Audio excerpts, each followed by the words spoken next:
Fox Sports welcomes you to Veterans Stadium in Philadelphia for this afternoon's NFC Eastern Division battle between the Arizona Cardinals and the Philadelphia Eagles.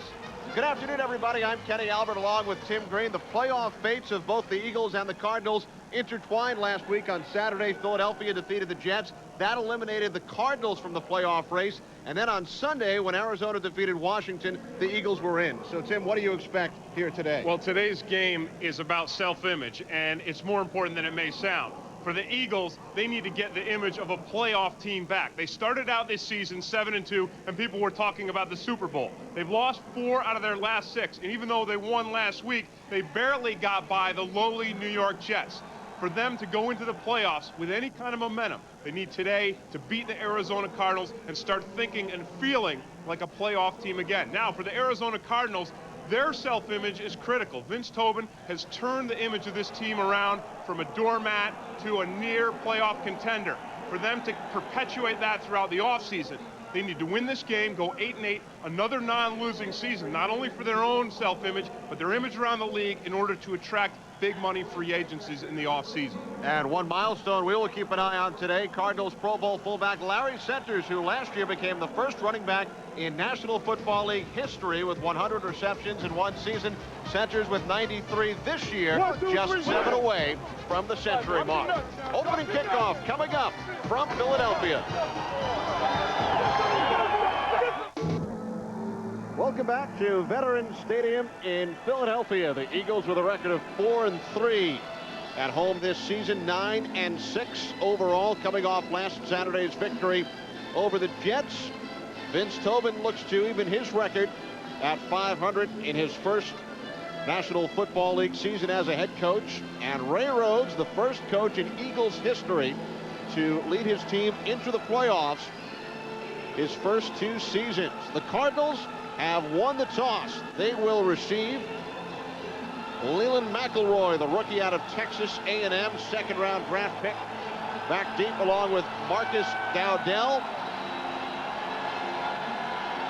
Gary Anderson will get things started for the Eagles in his 15th National Football League season.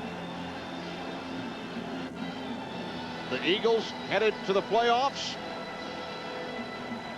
Today, the regular season finale in 36-degree weather here in Philadelphia. The Cardinals, a come-from-behind victory over Washington last week.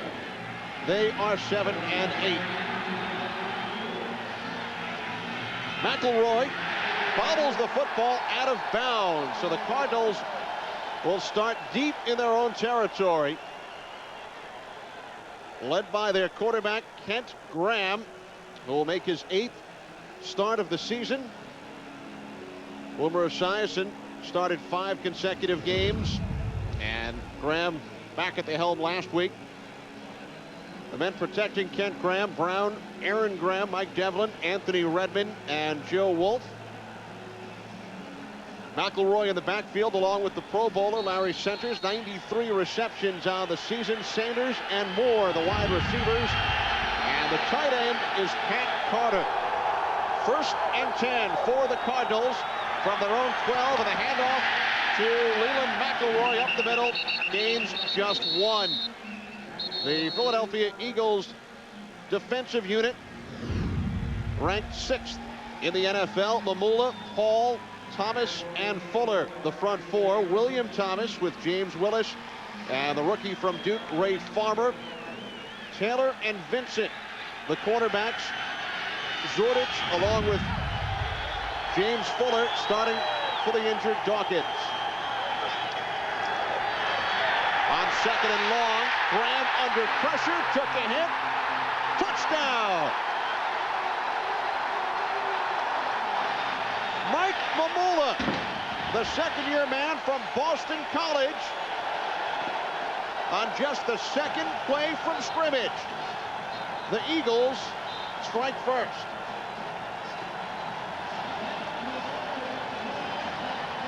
Well, Mike Mamula has had a difficult season this year and come under a lot of criticism. Ray Rhodes talked about him yesterday and said, I don't know if he's playing with a sense of urgency, but what a great way for him to start out this game and get the Eagles that momentum that they want going into this playoff season. Mamula's first career touchdown.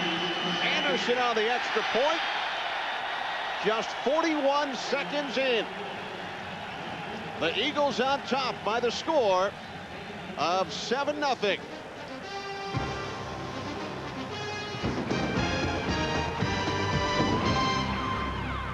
Brought to you by Radio Shack. You've got questions, we've got answers. By McDonald's, home of the deluxe sandwiches. They're McDonald's with a grown-up taste. And by 1-800-COLLECT, the way we call collect today. The Philadelphia Eagles defense coming up with their 4th touchdown this season, thanks to this man, Mike Mamula, in his 2nd season out of Boston College. First-round draft pick a year ago, and Anderson once again kicks it off. This time it is LaShawn Johnson out across the 25-yard line. Wynton Marshall made the stop. Some extracurricular activity following the 20-yard return by Johnson. Well, some curricular activity was the touchdown play, and Mike Mamula racing around the outside. Now, he's being blocked by Lomas Brown, so that's not an easy task. He beats Brown right to the outside, just puts some spin on him, comes right around, slaps that ball as Kent Graham sets back to launch it, and he hits it before Graham gets the forward momentum. So right there, he hits that ball, and then it bounces perfectly right into Mamula's hands. It's a defensive lineman's dream. So now Graham and the Cardinals back to work. Flags on the play. Movement on the line. Our referee this afternoon, former NFL quarterback Gary Lane.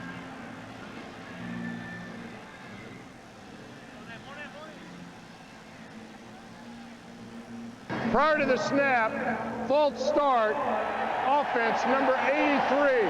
5-yard penalty, still first down.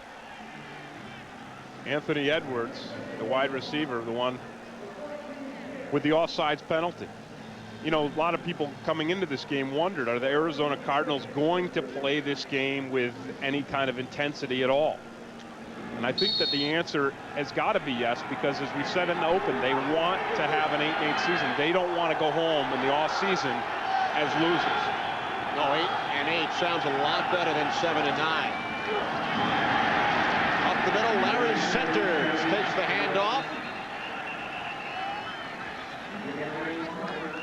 Ray Farmer made the stop, so it will be 2nd and long for the Cardinals. Well, Kenny, you talk about Mike Mamula and a sense of urgency, playing with a sense of urgency. We saw him make the sack. Now watch him here force the issue on the run. Now that's Lomas Brown again, who's blocking him, and he comes up to the outside, beats that block, and forces Larry Centers back up to the inside into his linebackers.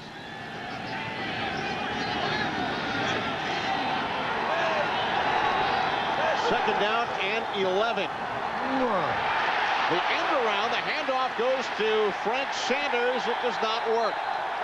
Graham faked the handoff, and then the wide receiver Sanders, coming from the far side, took the handoff. It will be 3rd and long for the Cardinals. And when you beat an offense, when they try to run a reverse on you, what it tells you is, first it tells you that guys are staying home and everybody's staying to their assignments, and then it tells you that everybody is running and pursuing to the football. And there you see 3 guys to stop this reverse. That's not often the case. I mean, most of the time when you see a reverse, it's one lone guy who's out there who has to stop it. That time you see that this Eagle defense is charged up and they're all running to the football. That's the 2nd carry of the year for Sanders. On 3rd down, Graham over the middle looking for the tight end, Pat Carter. And the Cardinals will be forced to punt. Well, Philadelphia on that play, Kenny, employed a defense that they're going to try to use all day. Now, the last time they played the Cardinals, they went after Boomer Esiason and tried to blitz him, and they opened up their coverage a little bit. Today, their plan is to sometimes on 3rd down only rush 3. So they drop 8 guys into the coverage.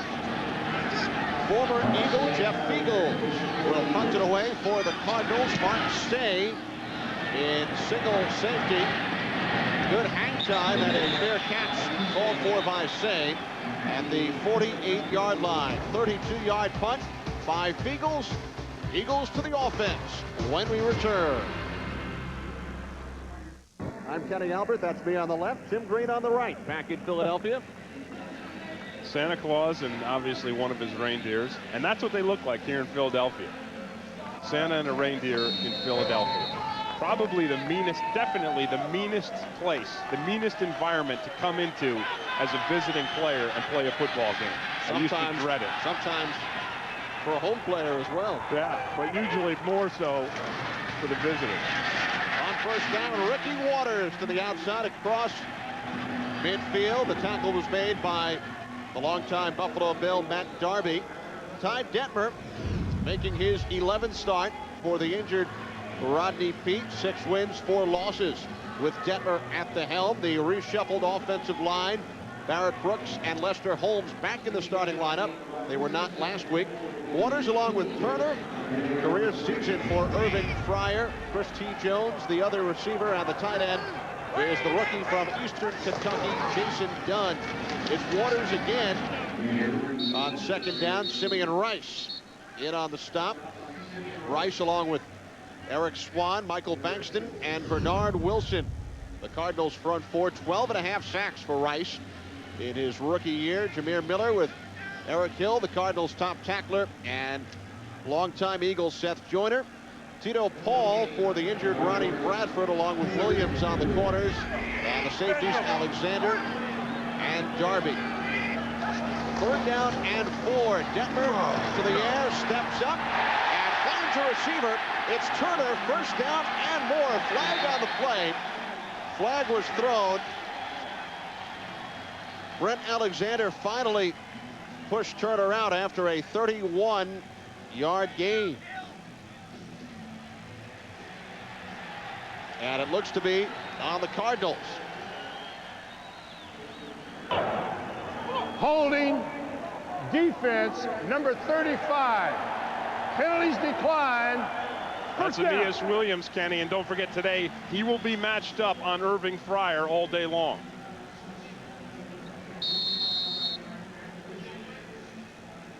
So a 1st down for the Eagles on the Cardinals' 17. Eagles already lead 7-0 on a defensive touchdown. Their offense leads the NFL with 7 trips to the end zone on opening drives. And Waters with his 3rd carry of this first Eagles series right now for a McDonald's game break. Let's return to James Brown at our Fox Television Center. Kenny, Jacksonville in a must-win situation caps a 10-play, 77-yard drive with this 11-yard run by Brunell. Jacksonville win, and they're in, assuming no tie between Kansas City and Buffalo. Back to Kenny and Tim. Of course, Mark Brunell, Kenny, is one of Ty Detmer's buddies from his days in Green Bay. Both of those guys understudies of Brett Favre, and both of them leading their teams. It looks like Brunell will be leading his team to the playoffs as well. And here's Detmer dumping it off. It's Kevin Turner inside the 10. What an outstanding job by the Clapper. They call him Clapper, and this is the 2nd catch he's already had. So it must be working. He told us yesterday he likes to get into these check down routes and clap his hands to let Ty Detmer know he's there. He doesn't have to clap his hands on this play because it's a screen play, but he does a nice job of pulling that ball in. And then you see the effort, and that's what Kevin Turner's all about, an extra effort. When he blocks, when he runs, when he catches, you know that you're always going to get 110% from this guy. Turner now with 41 receptions. Began his career in New England. 3rd down and 1. Hand off to Waters. And Bernard Wilson made the stop, looks to have the 1st down. Ricky Waters, who has complained about not getting the ball enough. Yeah, and I just saw him help out Michael Bankston. I think his teammates wish he was showing the same kind of manners towards them and the coaching staff, especially offensive coordinator John Gruden, as he just showed to the opposition, Michael Bankston, on that last play. Some controversy during the week as some of the media here in Philadelphia reported that Waters put his coat on the sidelines last week and did not want to report back in, but the Eagles coaching staff told us that was not the case. Waters once again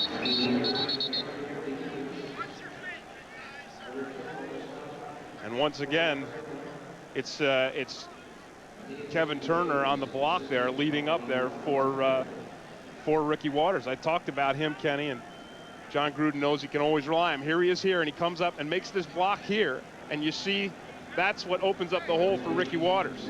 Now Waters, I think, dips a little too far to the inside.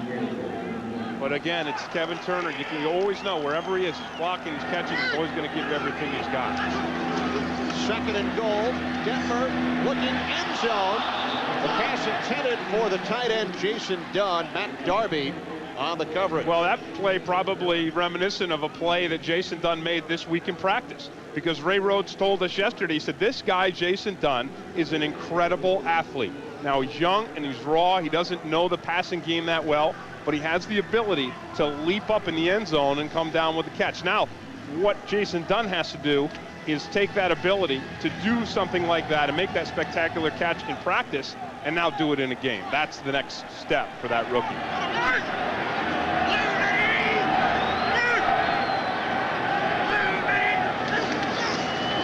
Denver on third down, pump fakes, and overthrows the intended receiver, Chris T. Jones. It was Ronnie Bradford who did not start the game with the injured Achilles tendon with the coverage on Jones. Unbelievable. Chris T. Jones looked like he didn't even make an effort for that.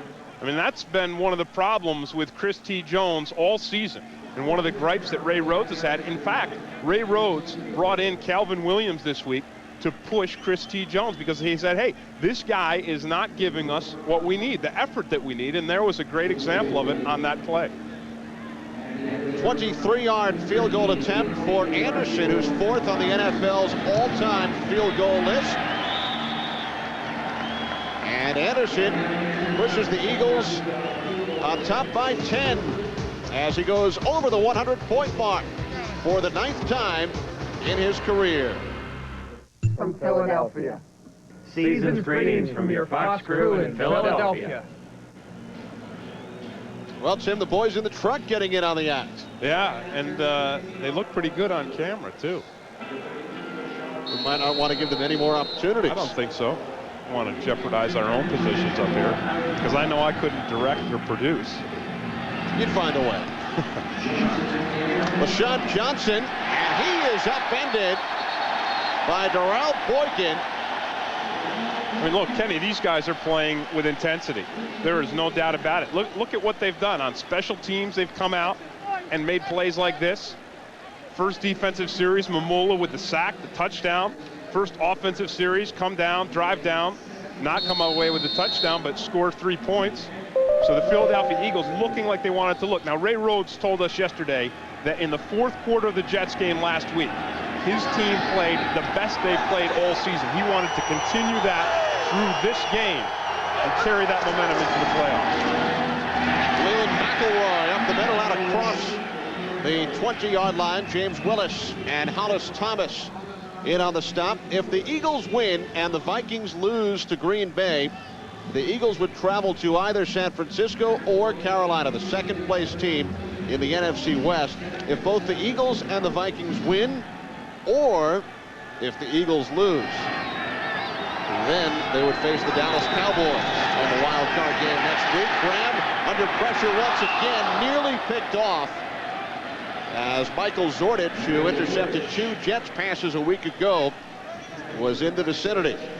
Well, they bring Don Griffin on the corner blitz, which is about as aggressive a defense as you can want, because normally you're thinking, all right, these are the guys coming on the rush, the 3-man rush. Here's the cornerback up here, and he's the guy who forces Kent Graham to throw this ball too soon. So that's the other advantage of rushing 3 men and dropping 8 to cover. You can still be safe with 7 and throw a cornerback into the mix on a blitz. 3rd down and 7. Graham from the shotgun with time off the fingertips of Rob Moore. So the Cardinals go 3 and out. And Kenny, once again, it's the strategy that the Philadelphia Eagles had coming into this game, to rush 3 guys up front and drop 3 guys into a deep zone, 5 guys into a shallow zone, and really shut down the passing game for Kent Graham. And you see it there. There's guys all around Kent Graham's receivers, forcing him to throw that ball higher than he wants to throw it. Mark Say back deep. Second punt of this first quarter by Beagles. End over end. Shea waiting at the 30. Out across the 35-yard line. Ronald McKinnon made the stop. 48-yard punt. 6 yards on the return by Shea. Bell Sunday is brought to you by GMC, putting you comfortably in command.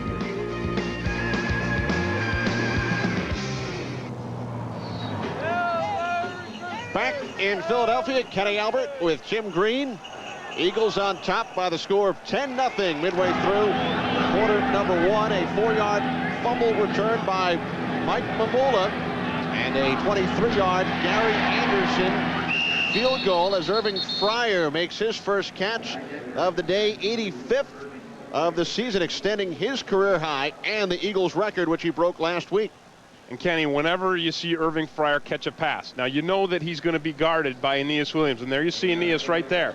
You know that Ty Detmer will not throw the ball to Irving Fryer unless there's ample space between himself and Aeneas Williams, because Ty Detmer knows that if you throw the ball and Aeneas is even close on the coverage, he has the great capacity to change direction and get himself in front of that ball for the interception.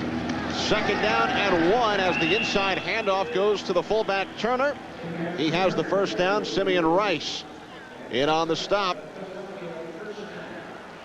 Well, Kenny, I started talking about Kevin Turner already, and so, you know, whenever I have a favorite guy or a guy I like to talk about, I try to throw together a book on him.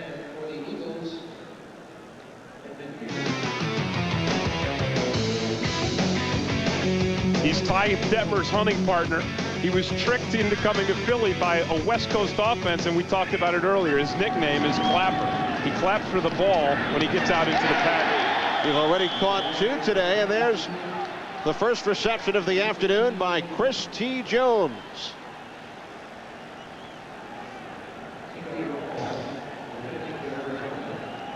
I'll finish up my book here, Kenny.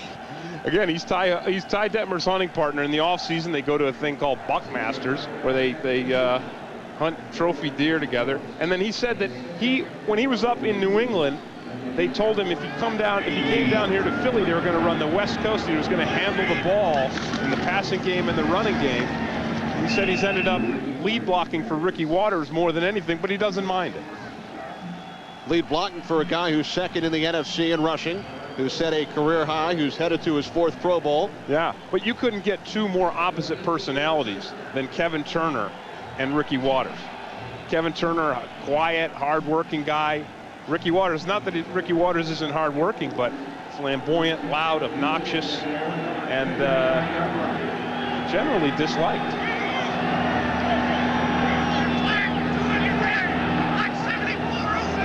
Three wide receivers. Detmer changing the play on the line. First down on the Cardinals 39. And once again, the sideline pattern. It's Chris T. Jones with Tito Paul on the coverage, his second catch. Well, again, we talked earlier about Chris T. Jones and how the Eagles felt he needed to have a big day today. Because whenever Aeneas Williams is on Irving Fryer, you know that's going to slow down Fryer's production. So Chris T's challenge is against Tito Paul. And there you saw him at the bottom of the screen. And the last time these two teams played, Tito Paul absolutely beat Jones up one side and down the other. Denver 5 of 7. Fryer in motion. Here's Waters burst up the middle. Down to the 22-yard line. Brent Alexander made the stop.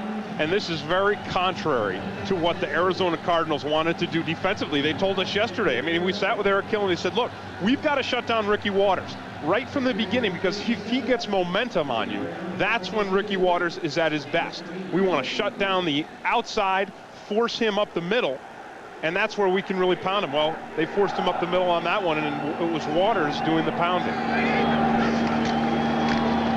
There's Waters again. The Cardinals held him to only 64 yards rushing the first time these teams met, but he's off to a good start today. And you can see it. And you can see it on Ricky Waters' face. Now, Ricky Waters is a guy who, when things go wrong, will pout. And he'll get mad, and he'll throw his helmet, and he'll put a cape on and hide on the bench and all those kinds of things. But he's also a guy who's tremendously talented. He has an outstanding work ethic. And if you let him get a head of steam, he will run up and down you all day long.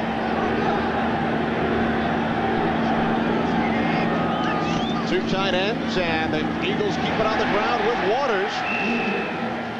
Despite his numbers this season, he finished only third among Eagles offensive players in the voting by his teammates for MVP. And which really tells you a lot about how his teammates feel about it, because they feel a lot more strongly about Ty Detmer and Irving Fryer than they do about Waters. Because if you look at these numbers, offensively, he has had a superior year to the two guys who got voted in front of him.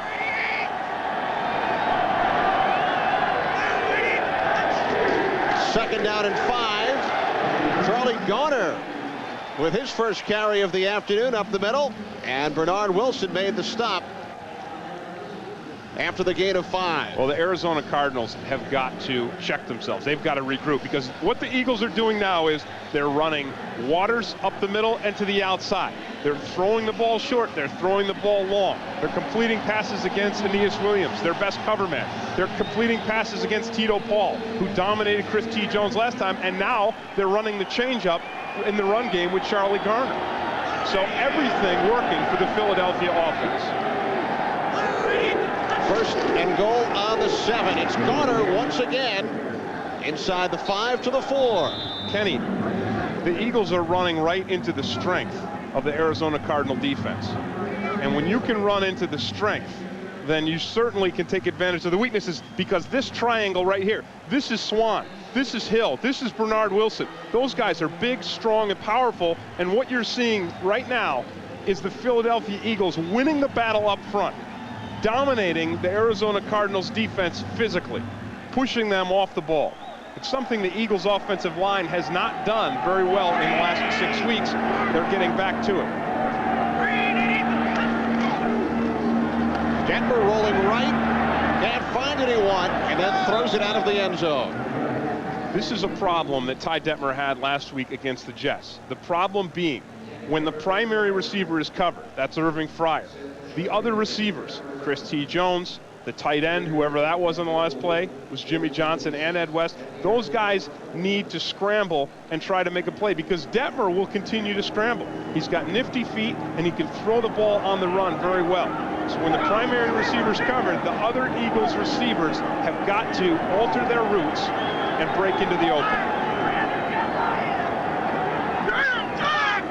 Third and goal, 3 Eagle receivers. Quick drop, quick throw. Fryer, the intended receiver. And Ty Detmer calling for a pass interference call. So now the field goal unit trots on for the Eagles. Detmer, Kenny, thought that Irving Fryer was slowed down by Aeneas Williams, and that's why he overthrew that ball.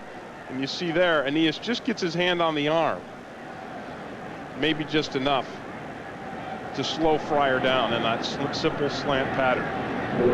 Anderson hit from 23 earlier. This is a 22-yard attempt. Tom Hutton, the holder. And the Eagles have extended their lead to 13-0. Second field goal of the day for Anderson. Guy looks scary. Of course, I'll be watching, as I always am, watching the X-Files. You never miss the X-Files. Nope. There's Simeon Rice on the sideline. An intense guy.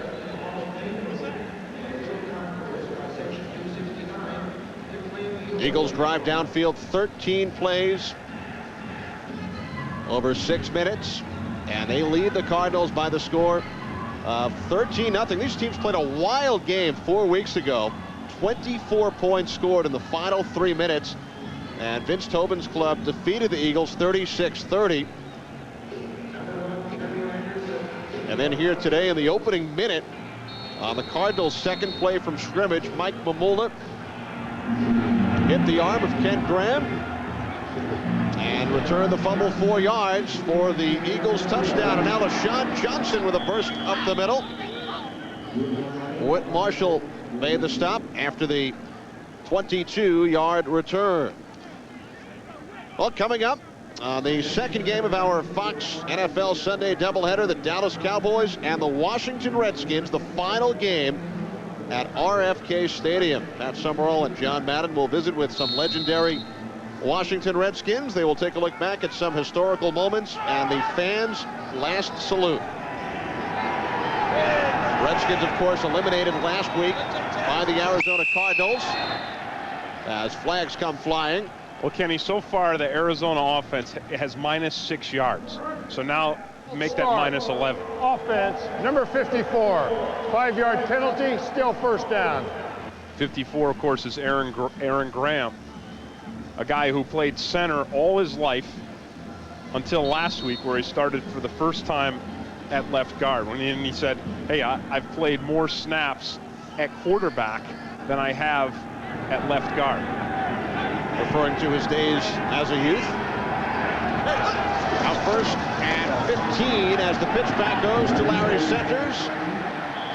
And he runs into a wall at the 30, namely William Thomas, the right linebacker. And once again, the Philadelphia Eagles are winning the battle up front. They're winning at the point of attack. With William Fuller, William Thomas, the guys up front they're beating the Cardinals back. So no place for centers to run, and no place for their defense when the Cardinals are on defense to stop the Eagles' offense. I mean, that's where the game starts. It starts up front, and the Eagles are dominating the trenches. Second down and 14. Movement once again.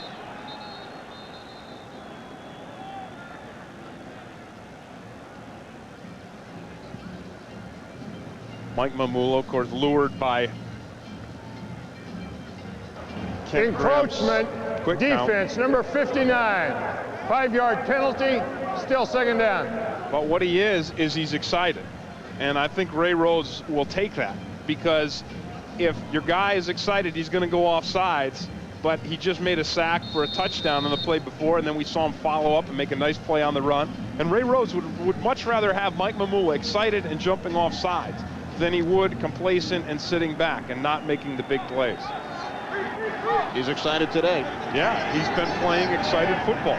And that's what he has to do and the Eagles have to do to going into this playoff season. Play action on 2nd and 9. Graham is taken down by William Fuller, his 11th sack of the season. And once again, Kenny, it's up front domination. William Fuller just running right over the top of Joe Wolf. Here it is, right here. There's the block. He swims over the top, and he's got to go through two guys. Wolf gets some help with the running back.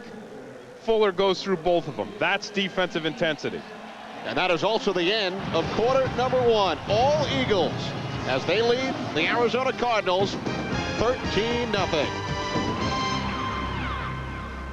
Nothing, Kenny Albert, along with Tim Green. And Tim, the Eagles defense set the tone just 2 plays in. Yeah, and this game right now is total domination by the Philadelphia Eagles, and they're starting by winning the battle up front on the offensive line and the defensive line.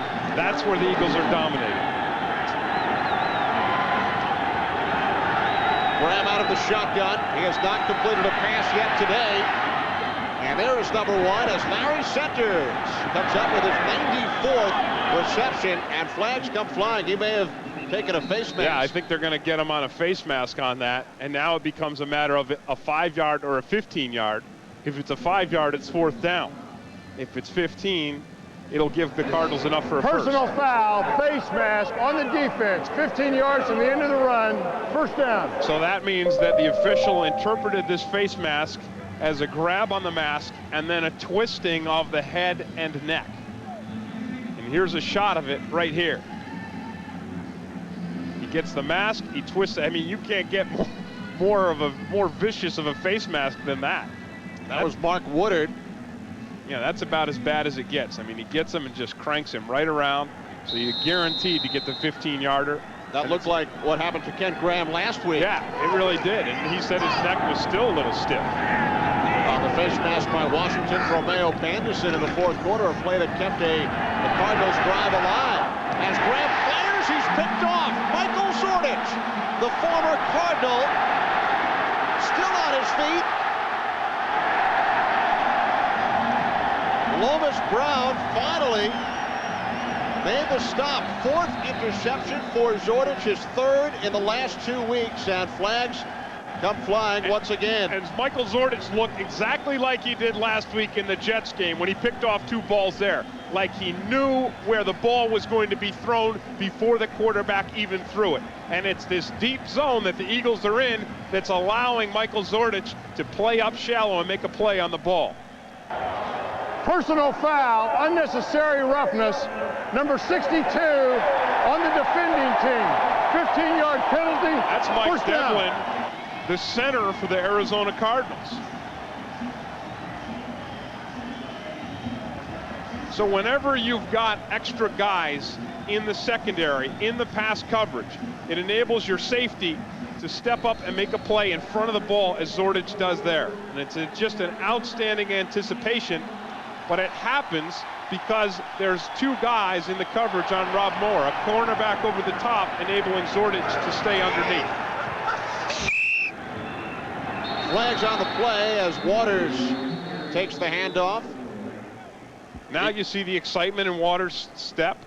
That's what the Cardinals did not want to see. Prior to the snap, false start. Offense, number 63. 5-yard penalty, still first down. That's Raleigh McKenzie, the center. 14-29, thank you. You get a false start by the center. I mean, he's the guy with his hands on the ball. He either snaps the ball and you know the play starts, or he doesn't. I don't know what he could have moved on his body without snapping the ball. He moves something. Play action. Denver steps up, looks end zone, and a good defensive play by Tito Paul as Chris T. Jones was the intended receiver in the end zone. Kenny, the Eagles are on the verge of the red zone here again because of this interception by Michael Zordich, and you're going to see him working in conjunction. He gets underneath Rob Moore. So you see he hits him and he lets him go right past him. And then there's Zordich with the interception. He's able to do that because there's a cornerback over the top. He had a pretty nifty run after that too, didn't he? For an old guy. Yeah, showing some terrific offensive skills. Yeah. He practiced last week. I don't think he liked my referencing him as an old guy, but. Well, we won't tell him about that as Freddie Solomon comes up with his 8th reception of the season, the first-year man from South Carolina State. How about Zordich? I mean, you gotta love the eye black that he's got. You know, he looks like an old Native American warrior. Although with a name like Zordich, you kind of doubt that he's got any Cherokee in his blood. But look at those numbers: 95 tackles, 4 interceptions, and the best eye black design in the whole NFL. Shit. Denver in trouble. Escapes. Throws end zone. And Christy Jones out of bounds. Out of bounds. They're pointing to the white line yes. and saying he came down with his feet on that line. But what an effort by Denver. What an incredible effort. And that's the trademark of Ty Detmer.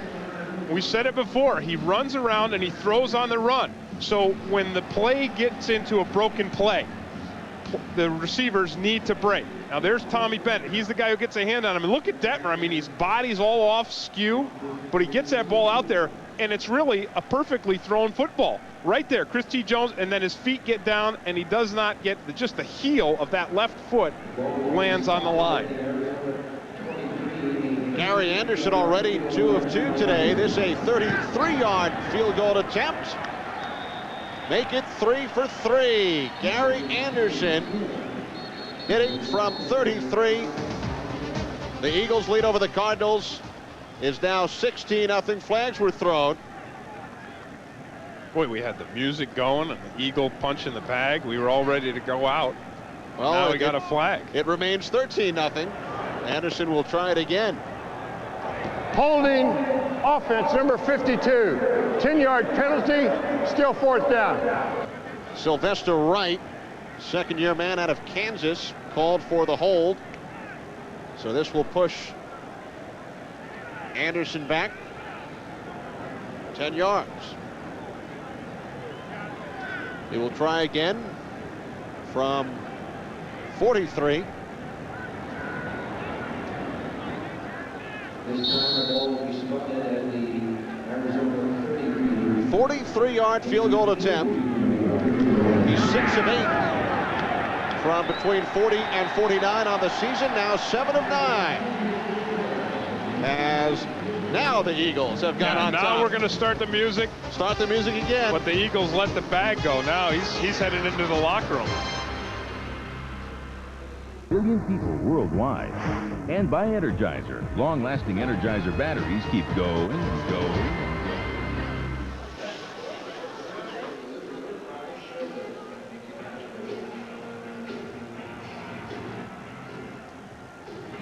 Well, Gary Anderson with 3 field goals. Eagles lead it 16-0 in this second quarter. Final game of the regular season for both clubs.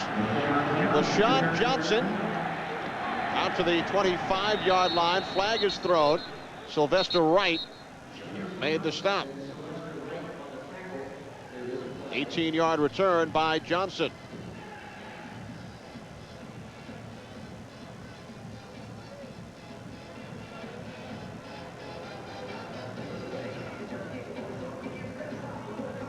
There's no foul on the play. Oh, there you go. No foul. Now, Kenny, let's take a look at Ty Detmer in sync. And we talked here about what Chris T. Jones has to do as a receiver when Ty Detmer gets in trouble. And there you see the trouble Detmer's in. Now, Detmer throws this ball before Chris T. Jones is even near the corner of the end zone. But Jones does a nice job of getting himself separated from himself and the cornerback after it looks like it's already a broken play. On first down, Larry Centers out across the 35. First down for the Cardinals, and right now for a McDonald's speed break.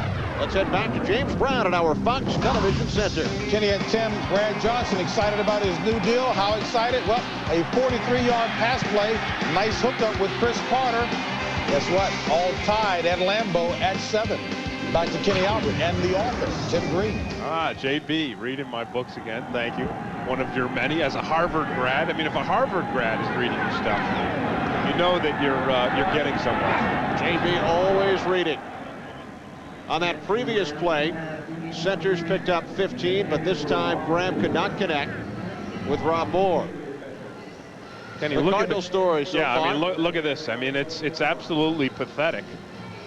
-8 yards and a fumble, -6 and a punt, 3 and a punt, 15, and then ends with an interception. And the only reason I think they got 15 was they had that 15-yard penalty there.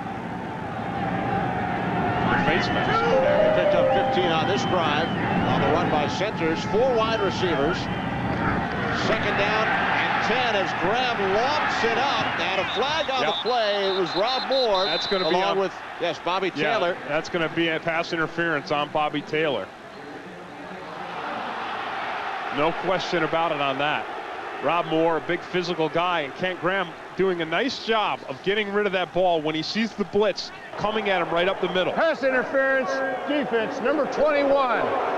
Remember, Tim, Rob Moore caught 9 balls against Bobby Taylor in the previous meeting just 1 month ago.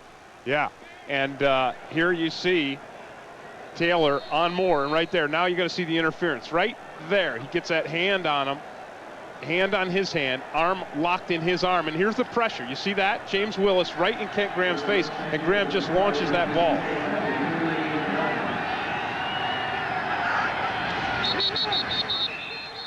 More flags on first down.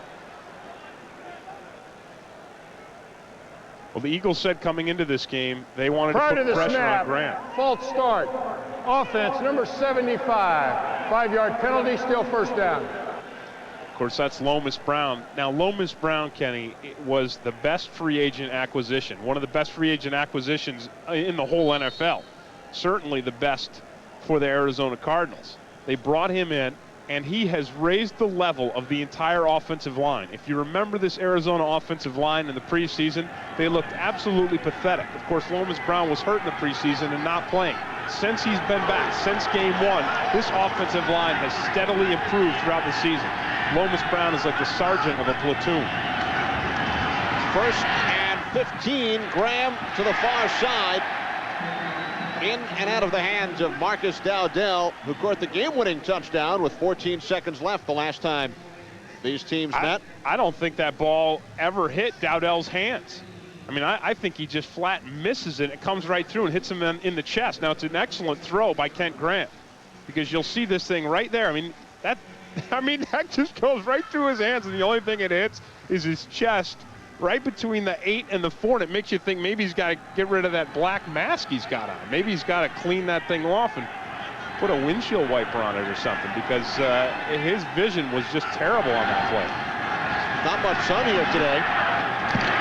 Another flag as Larry Centers makes the catch, his second today. Ray Farmer on the stop. I mean, there's been more flags on this field today. It's like the UN Pavilion. Although these flags are all yellow. You live near the UN Pavilion, don't you? So you know Holding what I'm talking about. Offense number 75. Penalties decline. Lomas Brown again. Yeah, you know, Mike Mamula is giving Lomas Brown fits, because Lomas Brown has had one heck of a season this year, and here you see Mamula. You saw him get the sack before, and now you see Lomas gets his arm wrapped right around Mamula, and he hangs on just a little bit. You know, I'll tell you what. I mean, it's Lomas Brown did not intend to hold Mike Mamula on that play, but Mamula has given him such a problem with his change of direction that he just ended up holding. And the Eagles declined the penalty because the Cardinals lost yardage on the play. And now it will be 4th down and 18. So the punting unit comes out once again for the struggling Arizona Cardinals. Kenny, once again, now what the Eagles have done is they've changed it up. Now, we saw them bringing the pressure on Kent Graham, and now what you're going to see is, if we can stop it right there, you're going to see 3 guys here in the pass rush. And now watch, safeties and linebackers all dropping back into coverage, giving Kent Graham nowhere to throw the football. Graham only 2 of 9 with the 1 interception. Both completions have gone to Larry Centers, as the punt takes a Cardinals bounce.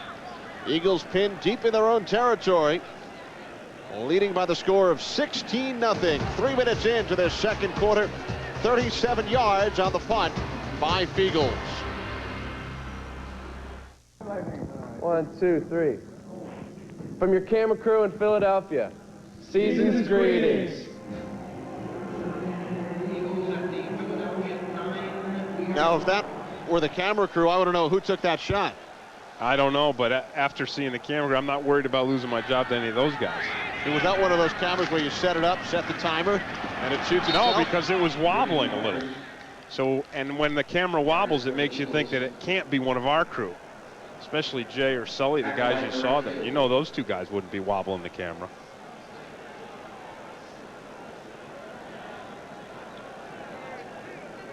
Well, the Philadelphia Eagles headed to the postseason for the 2nd straight year. They started this season 7-2, but they have dropped 2 of 4 of their last 6. But they have put things together here today, leading the Cardinals 16-0. Ricky Waters across the 10 to the 12. Matt Darby made the stop, so it will be 3rd and long upcoming for Philadelphia.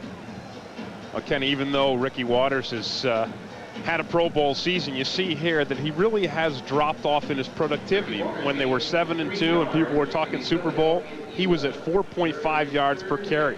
In the past 6 weeks, when they had this slide, he's only been at 3.4 yards a carry, and that's a pretty significant drop in productivity. 3 wide receivers for the Eagles on 3rd down and 8. Detmer in trouble, throws it away as he's thrown to the turf.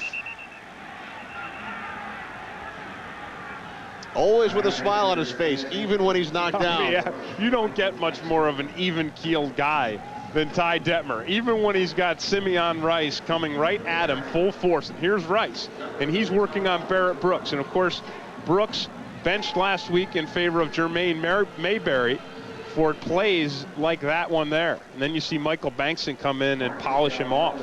So we saw Waters help Bankston up, and then we saw Bankston help Detmer down.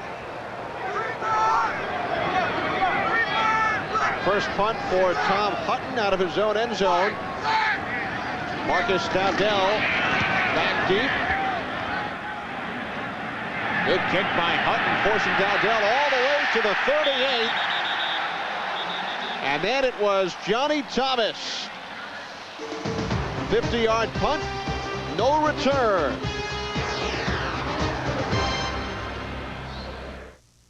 Kenny Albert, Tim Green back in Philadelphia. Next week on Fox.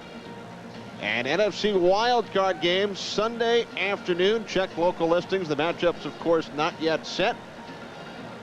But the 6 playoff teams are in the NFC. Yeah, and so that game could either involve Dallas and Minnesota, or Dallas and the Eagles, or San Francisco and the Eagles, or San Francisco and Minnesota, or Carolina and the Eagles or Minnesota. So, as we said, check the listings. Right. Here's Leland McElroy bouncing it outside. In case you were just joining us, the Philadelphia Eagles are headed to the playoffs if they win today, and they do lead 16-0. If they win and the Vikings lose, the Eagles would travel to either San Francisco or Carolina. If the Eagles and Vikings both win today, or if the Eagles lose, then it would be Philadelphia and Dallas. They split 2 games this year. Philadelphia defeated Carolina 20-9, and they did not face San Francisco. Ray Farmer, shaken up, will return to the vet, where the Eagles lead the Cardinals 16-0. NFL Sunday is brought to you by Ford Taurus. More of what America wants in an automobile.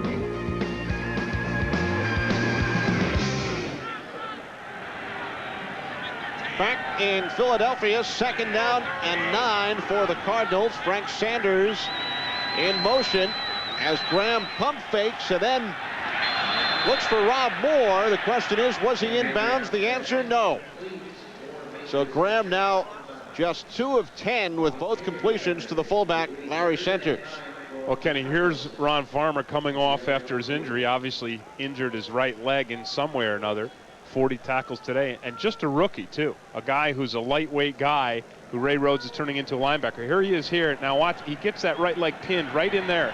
It gets wedged between himself and Pat Carter. And he's also had 3 tackles today, so the Eagles will miss him.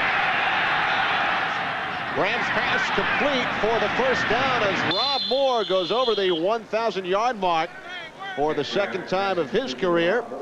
Gain of 20 on the play, and only the 3rd completion by Graham, the first to a wide receiver.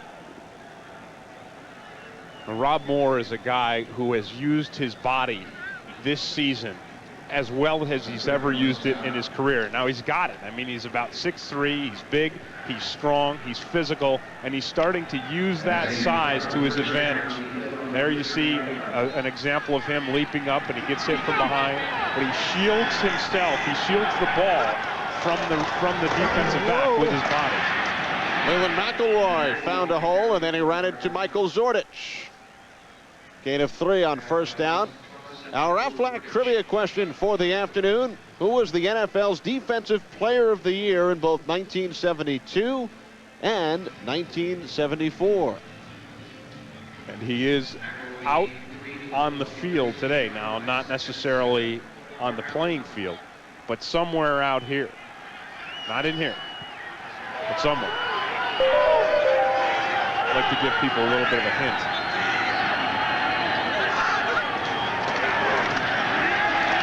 Graham's pass batted at the line. And the man who is the answer to our Aflac trivia question did much of his damage in this state. Not necessarily in Philadelphia. Now you're really narrowing it down. In this state, right? in the state of Pennsylvania. Well, we know it's not Philadelphia if you said not necessarily in Philadelphia. So if it's not in Philadelphia, then of course it's got to be in Pittsburgh. It could be Harrisburg or Hershey. Well, in the NFL, though. We're still going to let you think about it. Or State College with Penn State.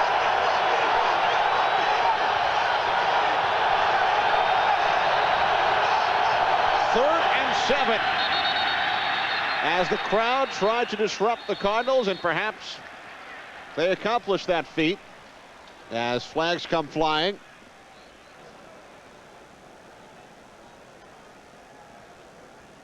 Well, the Philadelphia defense offense is going to have to change their coverage on that play because Kent Graham was about to beat it. Now, had he not drawn the delay of game penalty, then you see him laughing with Larry Centers because Larry Centers is wide open on this play. Watch Centers here. He sneaks out.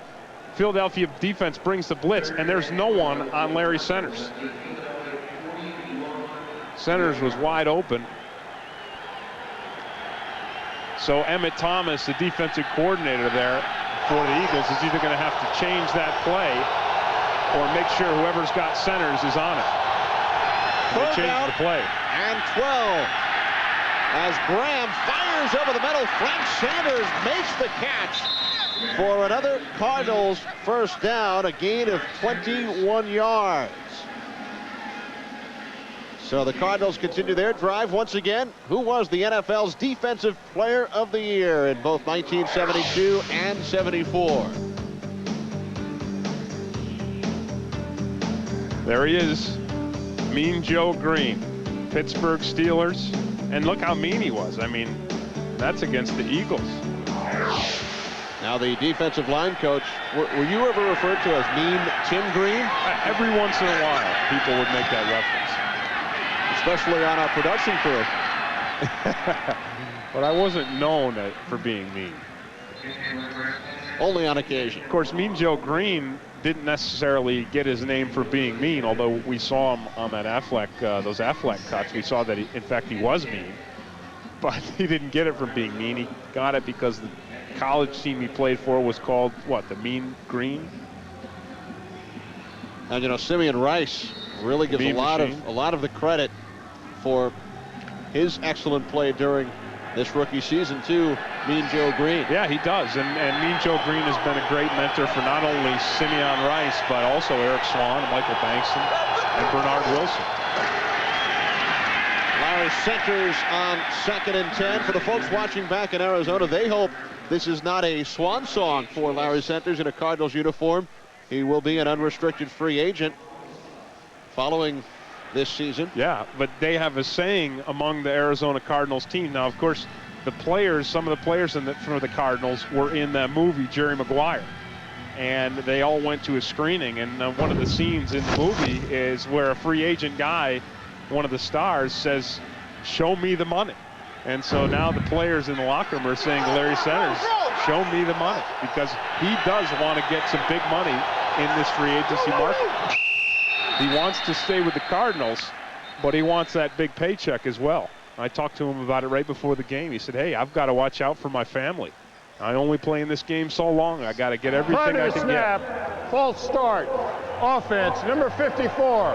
5-yard penalty, still third down. Aaron Graham again. Vince Tobin, the Cardinals head coach, told us yesterday we will do everything we can to re-sign Larry Centers. Yeah, that's right. And I spoke to Bob Ferguson, who works on the player personnel, assembling the player personnel for the Arizona Cardinals right before the game. And he said the same thing. He said, "Look, we're trying to get Larry Centers done next week." So, and of course, Vince Tobin and Bob Ferguson have done an outstanding job of assembling a much stronger Arizona Cardinals team this year than they've had in the past 4 or 5. On 3rd and 14, Graham looking to the end zone, and Rob Moore, James Fuller on the coverage. And Kevin Butler leads the field goal unit out for the Cardinals. And Fuller, again, on this play, has some help from Bobby Taylor. So the Eagles coming into this game wanted to put their priority on covering these wide receivers. So you're going to see Fuller over the top and Taylor underneath. There's Fuller there at 22. And the reason why he can come over the top is because he knows Bobby Taylor, 21, is on the underneath coverage. Kevin Butler with the game winner last Sunday against Washington. His season long is 38. This will be a 41-yard attempt. Jeff Beagle's the holder. And Butler's kick is good. So the longtime Chicago Bear puts the Cardinals on the scoreboard. They now trail the Eagles 16-3. Timox presents a special movie presentation of Hero Wednesday at 8, 7 Central, right here on Fox. Ty Detmer, a hero to the folks here in Philadelphia this season. An unlikely hat for a hero, though. I mean, he's got to get that thing going the other way because, see, this thing here is supposed to be sitting sideways. That looks very similar to the hat, although it's a different color that Howie Long put on his head during the pregame show today. Yeah. You catch that? Yeah, but Howie had it on his head the right way. See, this thing here is supposed to be going the other way. It's not supposed to look like the billboard in front. I wonder if Ty will wear that hat during his hunting trip. Kevin. Well, that's probably why he doesn't know how to wear a hat, because when you're a hunter, which he is, a big-time deer hunter, you just put that thing on. You know, you don't care about how it looks, because nobody sees you out in the woods. Or maybe Kevin Turner sees it, but he doesn't care about hats. Derek Witherspoon, who returned the kickoff for a touchdown in his last 2 games against the Cardinals. Not this time. Stopped at the 23 by Wesley Lisi after a 21-yard return. Well, Kenny, of course, Detmer is one of my favorite guys as well, so I put together a book on him. Now, because he's starting, he doesn't have to do any more household jobs. His wife says, hey, it's all right, I understand, you got to go in early, you got to stay late. He is the deer slayer, as in James Fenimore Cooper's novel. He kills a deer at least one every year, and he keeps everyone calm in the Philadelphia Eagles huddle except Ricky Waters. He says, all right, everybody be calm, but not you, Ricky. You get mad. He feels Ricky plays better when he's a bit hyper. Play action. Irving Fryer was the intended receiver. The ball was tipped. So it will be 2nd down and 10. And there's former Eagle Seth Joyner, who spent 8 years here. And one of the things that the Cardinals have done when they played the Eagles, and then it worked the first time they played the Eagles, and they've continued to do that with Seth Joyner, is to throw him into the pass rush. Now, they've got 4 stout guys up front, including Swan and Simeon Rice, but Seth Joyner is another guy they like to throw into that pass rush, get the pressure right up in Ty Detmer's face. Detmer only 1 for his last 7. Dumps this one off to Charlie Donner. Across the 30, Seth Joyner on the stop. And when the defense starts to bring pressure in the face of the quarterback, one of the best plays you can do to soften that pass rush is the screen play. Because all of a sudden, it's not important that you let the offensive guy go. You see McIntyre out there, he hit his guy and let him go, and McKenzie, he hit his guy and let him go. So that play is meant to slow down the pass rush. Because all of a sudden, if the defensive lineman beats you on the next play, he's thinking in the back of his mind, uh-oh, maybe it's another screen, and it slows him down, makes him hesitate for just a second. On 3rd and 2, Detmer to Fryer. For the Eagles, 1st down. Kwame Lassiter made the tackle. Gain of 5 on the play. Now, John Gruden yesterday said Ty Detmer has outstanding pocket presence. So what does that mean? Well, pocket presence means that in the face of an all-out blitz, in the face of a serious rush, which you're going to see right here, and there's Simeon Rice coming right in Detmer's face, you somehow twist and convulse your body in a way to enable you to get that ball off in a short yardage situation or another situation to pick up the 1st down. No. Waters gains 2 on the 1st down carry. And Kenny, let's just go back to that play where Detmer picks up the 1st down, completing the ball to Irving Fryer. Once again, Simeon Rice is the guy. Now, Rice is coming right here, and Rice is going to be right in Detmer's face. But I want you to watch how Detmer throws this ball, where his body is. He doesn't have his feet planted. He doesn't have his arm going downfield. Watch it right here. Just as he gets this ball off, we're going to let it run. There it is. You see how he throws it? I mean, he looked like he was up on his toes and twisted sideways, but that's what he does very well. He throws the ball from a contorted physical position. Kevin Turner, I wonder if he was clapping on that one. I don't know. But once again, Ty Detmer gets the ball to Kevin Turner from a very awkward position. I mean, that time, he had the rush. He's falling backwards. He finds a lane, and he gets this ball off. Watch him. He's going to drop back here and throw the ball to Turner here. But watch when he throws this football. Watch what he's doing with his body. Now he sees he's got to get to the lane here. So look at that. I mean, look at his feet. His feet are backwards. He's falling backwards, but he gets the ball off and delivers it exactly where it has to be. Well, that's outstanding. That's really like he's like a contortionist back there. Turner's third reception of the game. 3rd down and 2. And here's a first down. Rookie Waters makes the catch. He is driven out of bounds by Jameer Miller. First reception of the game for Waters as the Eagles continue their drive. Now this time, Ty Detmer, Kenny, has the time to deliver this ball, and he doesn't have to throw it from an awkward position. But what he's doing is he's getting rid of the ball quickly. And there you see Matt Darby, the strong safety. So you know that the Arizona Cardinals are sending guys on the blitzes to get at Detmer, to get quick pressure on him. So Detmer wants to run screens, and he wants to get rid of the ball quickly as he did on that play. Fryer in motion. And off to Waters. And he has another Eagles first down. Well, somebody dropped their socks on that play, because you could hear from the Nat sound that somebody found themselves in a bad position. Certainly not Ricky Waters. No, I'm sure it wasn't Waters. I'm sure it was one of the defenders who saw Waters streaking past them. 1st and 10 for the Eagles on the Cardinals 35. Eagles leading 16-3. And Detmer now 5 of his last 5 after that 1-for-7 stretch, as the catch is made by Chris T. Jones. Another Eagles first down. Yeah, so Chris T. Jones is winning the battle between himself and Tito Paul, who all but shut Chris T. Jones down the first time these two teams met. He was also hindered in that game by a back injury, but no such problems today. 3 receptions as we hit the 2-minute warning from the vet in Philadelphia, with the Eagles leading the Cardinals by the score of 16-3.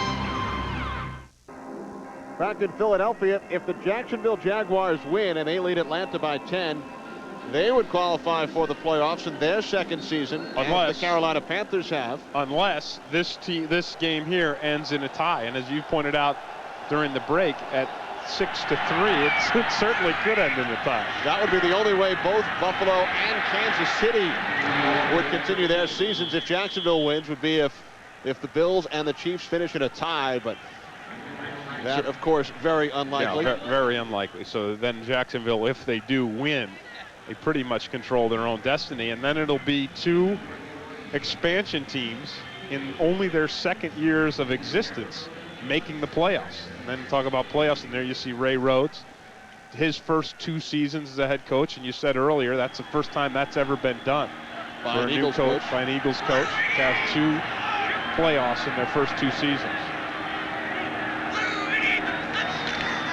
On 2nd down, the pitch back to Waters. Cuts inside, down to the 7.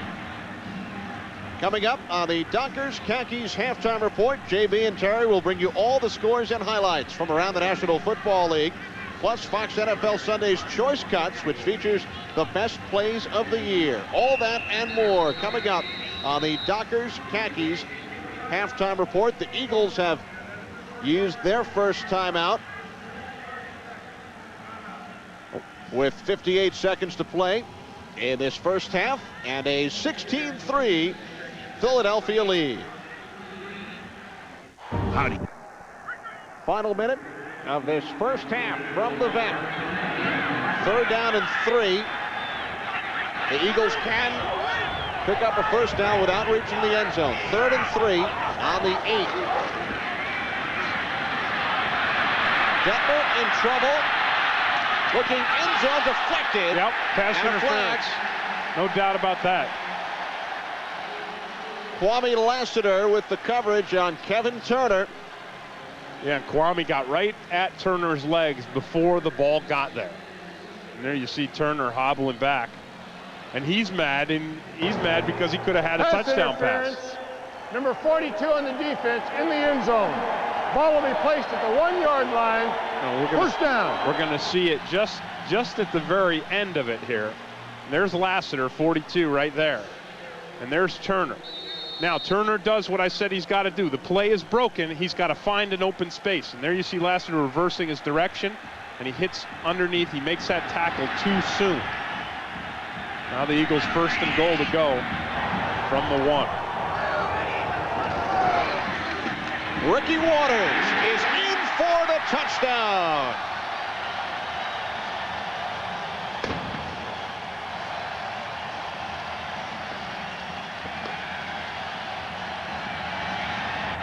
th touchdown of the season for Waters.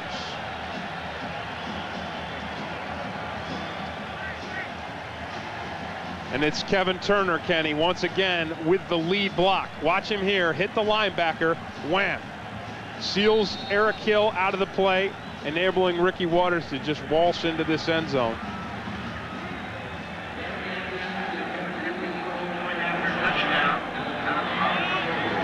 Gary Anderson for the point after. And the Eagles have extended their lead over the Cardinals. It is now Philadelphia 23, Arizona 3. Going well when he's getting the ball, getting into the end zone. He's very happy. When he's not, he's complaining. And Ray Rhodes is not happy with all the complaints that Ricky Waters has had to the news media throughout this football season. Leland McElroy still on his feet across the 20. Good second effort. And then he is taken down by Don Griffin. 13-yard return by McElroy. Well, the Green Bay Packers are in. They will have home field advantage. Carolina Panthers, Dallas Cowboys, the other division leaders at the moment. Then there's the wild cards as of right now. San Francisco, of course, could trade spots with Carolina. And Carolina is losing to the Pittsburgh Steelers 14-10.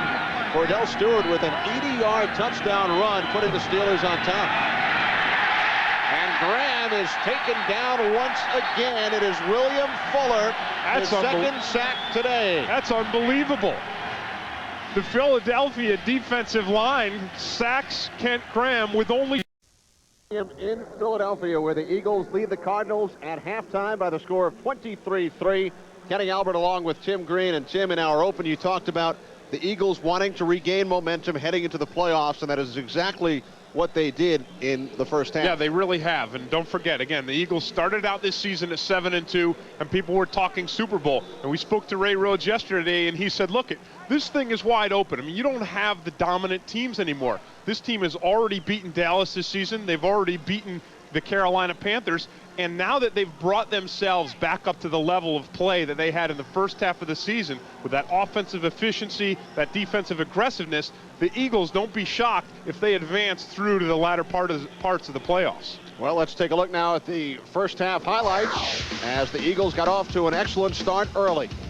Well, that's right. I mean, right from the beginning, opening series, Mike Mamula beating Lomas Brown, forcing the fumble, and the ball takes an Eagles bounce, as it has all day, and Mamula comes up with a touchdown. He's had a very intense day of defense. Then in the second quarter, you see the offense getting themselves back together. It's Kevin Turner with the lead block on the linebackers. He actually ends up blocking two guys so that Ricky Waters can just waltz into the end zone. I don't know if that's much of a waltz, but it's the Waters waltz. Yeah, I guess it's the way Ricky Waters would do a waltz. And then you see from the statistics, it's just been total domination. 189 yards to Arizona's only 52 yards. The passing's been terrible, 21 yards for the Cardinals, 121 for the Eagles. And then you see even in the turnovers, the Cardinals with 2, the Eagles with none. And that equates to total domination. Ty Detmer in that first half, 11 of 19, 121 yards. Ricky Waters, 55 yards on the ground. On the other side, Kent Graham, only 4 of 15. Derek Witherspoon from his own 4-yard line. Witherspoon across the 35, and then he is spun to the ground by Tommy Bennett after a 33-yard return. So the Eagles offense back to work in this third quarter. Yeah, and if you compare what Ty Detmer's done to what Kent Graham has done, you see what it means to be ready to go into the playoffs. 11 for 19, 121 yards. And then Kent Graham really struggling. Only 4 of 15 and 1 interception. But he certainly hasn't had much help from his guys up front. Play action pass on first down as Detmer swings it out, and Calvin Williams makes the catch, just re-signed this week. He spent 6 years with the Eagles, started this season with the Baltimore Ravens, and he was just signed a couple of days ago. And Ray Rhodes bringing Calvin Williams in is just a good example of Ray Rhodes motivating his players, because that's what Calvin Williams is here for. He's here to let the other wide receivers, Chris T. Jones, not Fryer, but Jones and Freddie Solomon, he's here to let those guys know that if they don't pick up their level of play, they're going to lose their job. And Ray Rhodes is famous for doing that. On 2nd and 6, Waters makes the catch shy of a first down. And Tim, a moment ago we looked at the numbers today, the comparison between Detmer and Graham. They were both late draft picks in 1992. There were 21 quarterbacks drafted that year, and 7 of the 21 on NFL rosters as we speak. And it's really an incredible picture here when you see the guys in the higher up, the highest guys drafted, just backups only now, and then you see the lower guys drafted, all these guys down here, not only starters, but having pretty good seasons. Detmer stumbled as the Eagles lose the football. Seth Joyner has recovered for the Cardinals. And I think Ty Detmer may have been a victim of his own bad field, because there's an area right in here on this turf that's just terrible. So we'll see if that has nothing to do with the exchange. It's just a bad exchange between Detmer and Waters. And you see it there. No, Waters causes this. He gets his hand in front of that ball.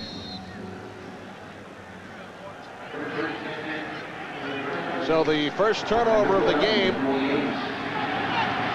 by the Philadelphia Eagles. You know, Kenny, if you look at this right here, Ricky Waters has lost 19 fumbles since 1994. He leads the National Football League running backs in that category, which certainly probably surprised a lot. And now we see Boomer Esiason back. I mean, you know, back from a couple games ago. So Vince Tobin obviously seen enough of Kent Graham in his 4 for 15 performance. And Leland McElroy took the pitch back from Esiason. He had those 3 unbelievable games consecutively, the last of which was the victory over the Eagles. That's right. And then he certainly dropped off the following week against Minnesota. And then he dropped off precipitously. How do you like that?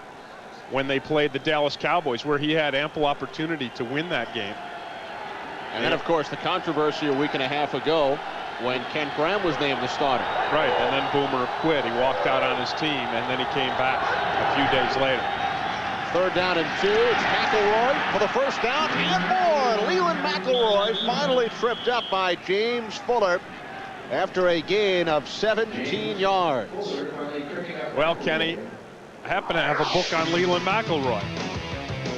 Did a lot of writing this weekend. Now, he loves to run up the middle, even though that play he ran to the outside. He's the youngest of 12 kids, and you can see as on that last play, he's got fresh legs. He came in, he missed training camp. He hasn't played very much this season, so his legs are fresh and they're explosive. 11 siblings, that's a lot of Christmas presents for Leland McElroy to buy. And he said that he went out and over the past couple of weeks, and he spent all his free time shopping for Christmas presents for his 11 other siblings, and then he got a special present for his parents. Now, I know his parents are watching because they've got one of those satellite dishes, so I'm not going to tell him what it was, but it's a wonderful present, and shows that he's obviously a very, very thoughtful young man. And one of his 11 siblings, brother Reggie, a Denver Bronco. 2nd down and 4. LaShawn Johnson, who had that 214-yard game earlier this season against the Saints, but lost his starting job to McElroy. interesting that Vince Tobin would replace not only Kent Graham, but Leland McElroy and give some work to LaShawn Johnson. I don't think the Johnson thing is as surprising as the Boomer Esiason replacement, especially after what Boomer did last week, walking out on his team and then insinuating that Vince Tobin and the Cardinals did that because of incentive clauses in his contract. Flag on the play as the handoff goes to Larry Centers, the 6th consecutive run play since Esiason came in. He has not yet thrown a pass.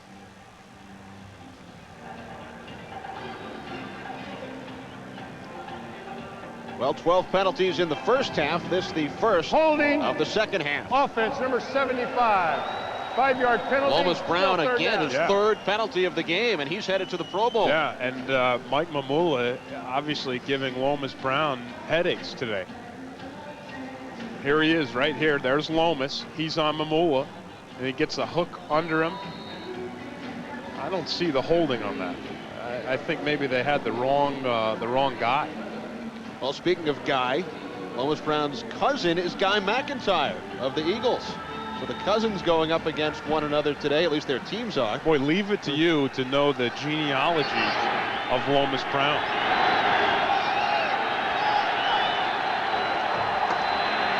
Boomer's first pass attempt. And he was looking for Rob Moore. Coverage on the play from Bobby Taylor. Now, Bobby Taylor, if the Eagles are going to advance through the playoffs, has to cover the big receivers like that. Now, Moore's a big physical guy, and you see here, Taylor's up there, and he's getting his hands on Moore. So he's using his big physical body there, and you see the hand on Moore to get excellent coverage, and he finishes the play because Moore has that in his hands, but it's Taylor using the body, using the arms to bring them up in front of Moore to knock that ball out of Rob Moore's hands. Kevin Butler hit from 41 earlier. This will be a 42-yard field goal attempt. Jeff Beagle's the holder. The kick from Butler is good. So Kevin Butler now 2 of 2 as they change the official spot. It is a 41-yarder. And the score is now Philadelphia 23, Arizona 6. Flex Integral, designed to perform better. And by the new Coors Light Wide Mouth Can. Tap the Rockies with a smoother pour.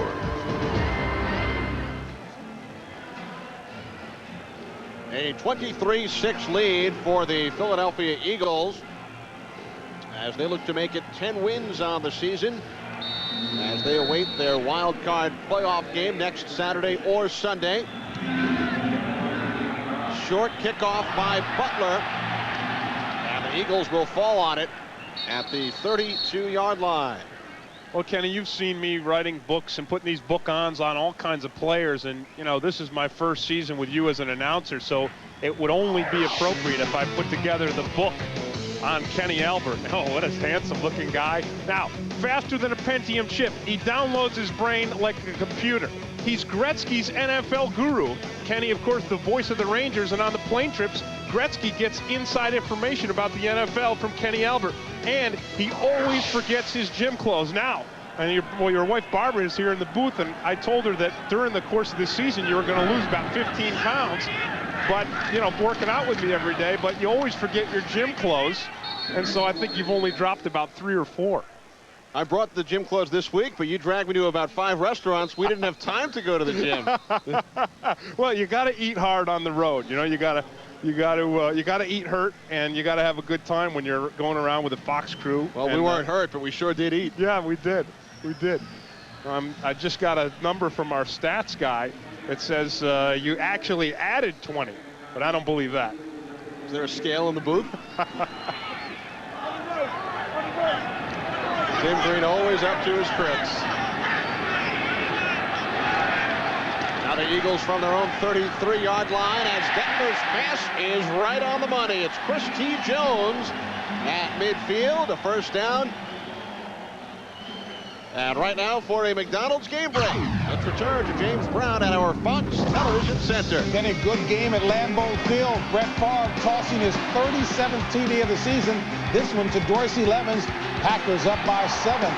Kenny, I was afraid to ask about the book on me once Timmy started talking about being overweight. Back to you guys. Oh, no. JB's not overweight. And he looks sharp in those suits. He's got the karate working. He's working out every day.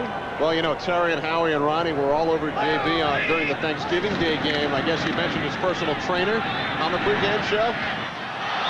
And a flag is thrown. A couple of flags. That's going to be against Eric Swan. We talk about using martial arts. I know JB's a black belt, but Swan looks like he's using some martial arts on this last play. Illegal use of the hands to the face. Number 98 on the defense. 5-yard penalty, first down. Now you get frustrated, and Swan's an intense guy. You're going to see him right here working on Joe Panos. Now watch it, look at that, right there. And that looks like a JB-type uppercut, and he just doesn't stop either. Look at this picture right here. You want to play in the NFL? Go ahead. I mean, you got a 300-pounder. He's got blood all over his leg. I mean, Panos is just getting beat up out there. Eric Swan headed to his second Pro Bowl. So his season is not yet over following today's game.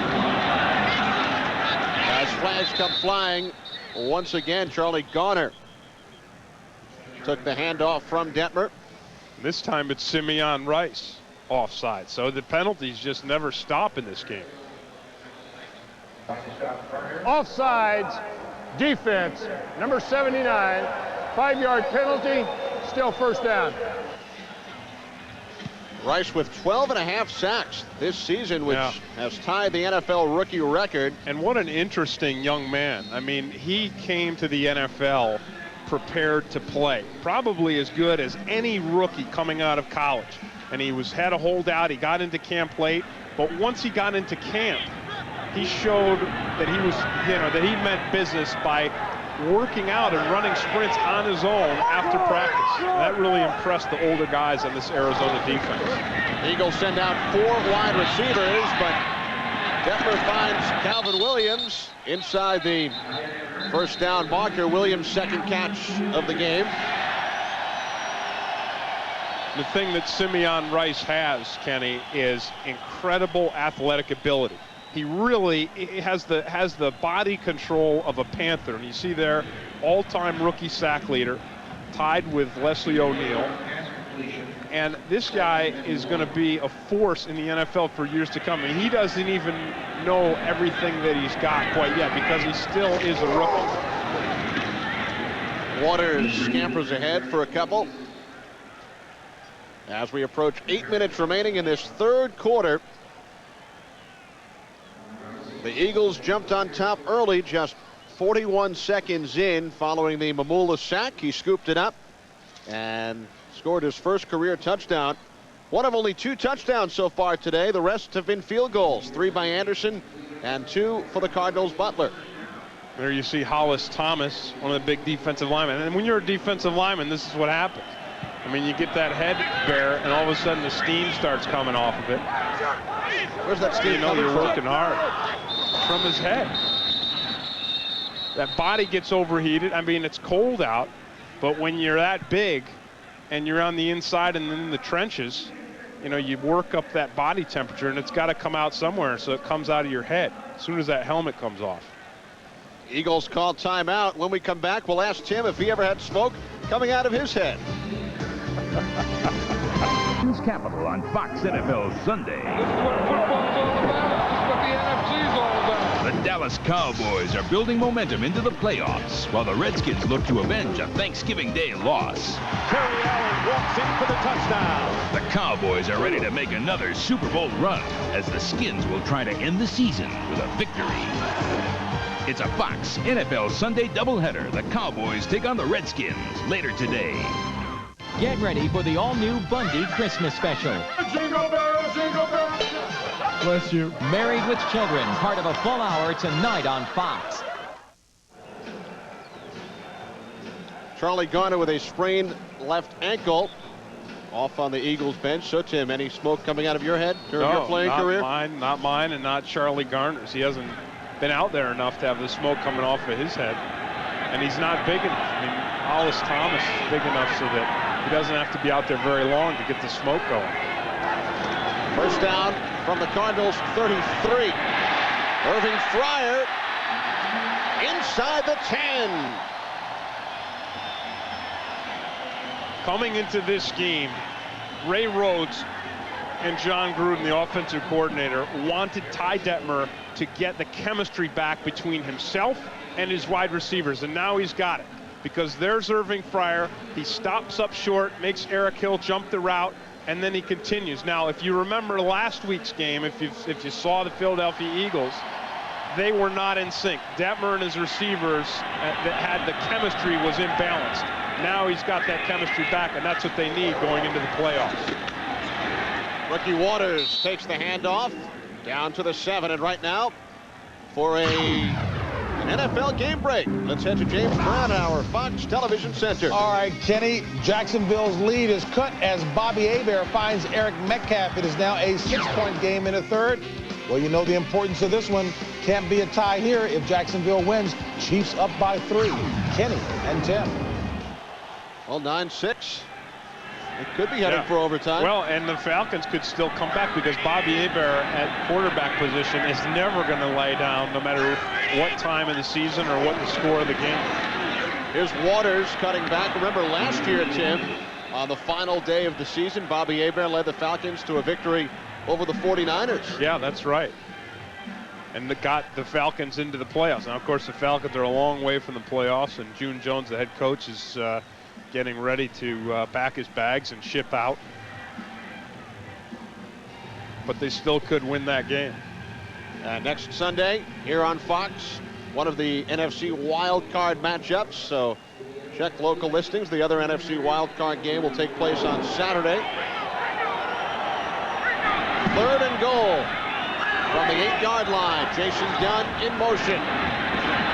Detmer with time. His intended receiver was Mark Say. Tito Paul on the coverage, so the Cardinals hold the Eagles.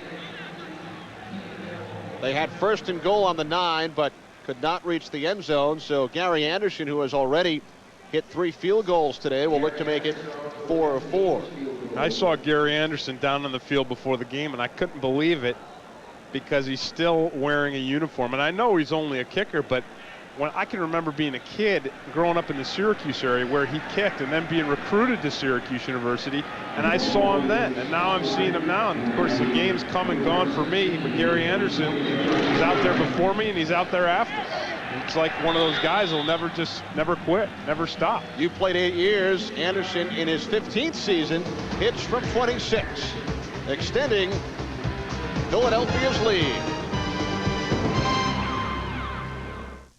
Up next here on Fox, most of you will see the Dallas Cowboys and the Washington Redskins in the final game ever at RFK Stadium, but the Redskins did not expect that it would be their final game of the season. No, but what a great place to play football. Now, I never played for the Redskins, but I went there as a visiting player several times during my career, and yeah, you'll never forget. I'll never forget as a player driving down past the Capitol, past the Supreme Court, into RFK, and it's just an incredible experience as a player, and a lot of guys are going to miss that.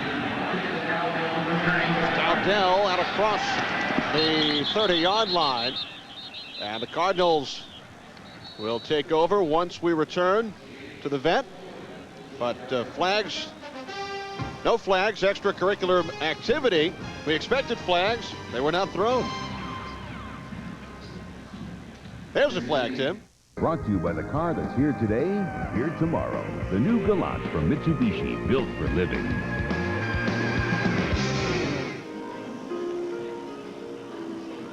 Tim, I know you've been working on your stride as of late. Yeah, and that kind of looks like where I'm about at on skates. Right about where that young man was. Just learning. Just learning. I know you're a big hockey guy. I mean, anybody who's Gretzky's NFL guru has got to have some game on skates.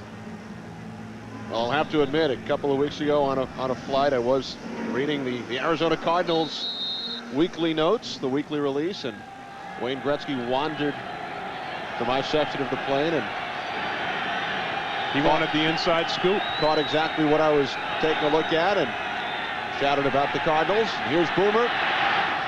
His first completion of the afternoon. It's the tight end, Johnny McWilliams. The rookie out of USC, James Willis, forced him out of bounds. And right now, we'll look at our Mitsubishi AFC playoff update.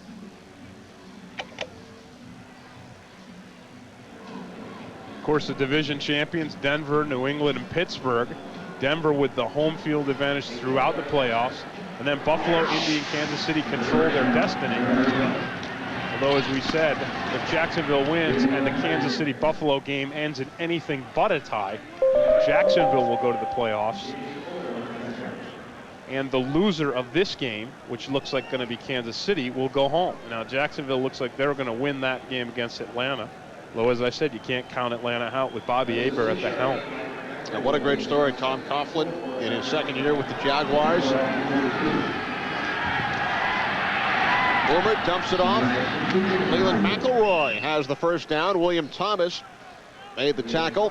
And with all the talk this year revolving around the Carolina Panthers and their terrific season, everybody sort of forgot about the Jaguars, but they could be playing next week. Yeah, and the Jaguars, I mean, again, it starts with your quarterback, and the Jaguars have the top-rated quarterback or the top passing quarterback in the league, Mark Brunell. Esiason's pass is nearly picked off by James Fuller. He'll be thinking about that one tonight. Yeah, and Esiason, Kenny, having pretty much the same troubles that Kent Graham was having, because the Eagles' secondary is doing an outstanding job of coverage out in the secondary, and they're applying pressure on the quarterback with only 3 or 4 defenders, and you see it there. I mean, there's really no place to throw that football for Boomer Esiason, and there wasn't for Kent Graham either. Emmett Thomas calling an outstanding defensive game plan today. No place to throw again. And once again, it was Fuller on the coverage. So it will be 3rd down and 10 for Boomer Esiason and the Cardinals. And there's Emmett Thomas, again, the defensive coordinator. You see him there. He looks like a strategist, doesn't he, with the glasses and kind of dour look on his face.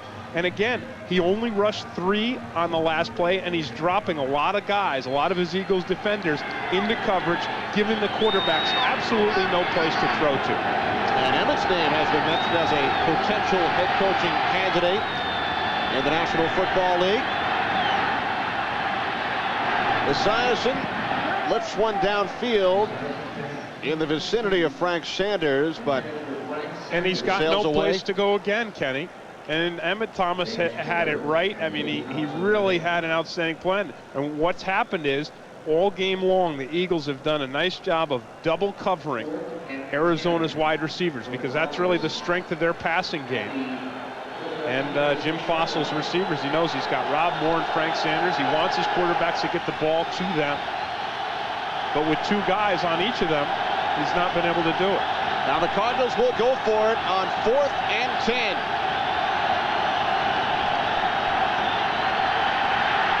Esiason throwing downfield and has the first down. No, they're saying no catch. Troy Vincent said no, and now the officials say no. It was Frank Sanders who nearly was able to come up with the spectacular catch. Yeah, and Frank Sanders is in some pain. I mean, he took a shot on this play here. And once again, I mean, there's only 4 guys in the pass rush. Look at the coverage. Look at the guys. He's sandwiched. He's got 3 guys all around him, and he loses the ball right there underneath him. So Boomer has lost that magic that brought the Cardinals back before. This is Ricky Water.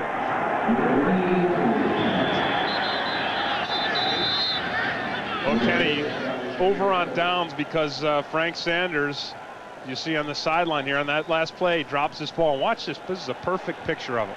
He comes up and he's got that ball brought in. Troy Vincent comes, makes the hit, and then you see the ball right there. It's out. He does not have possession of it. Outstanding picture by our cameraman, which does not surprise me because these guys have done an outstanding job all season long. They've played like the Eagles at 7-2 throughout. They didn't have a slump. Our cameraman. And they played like the Cardinals during that 3-game stretch. Yeah, magic.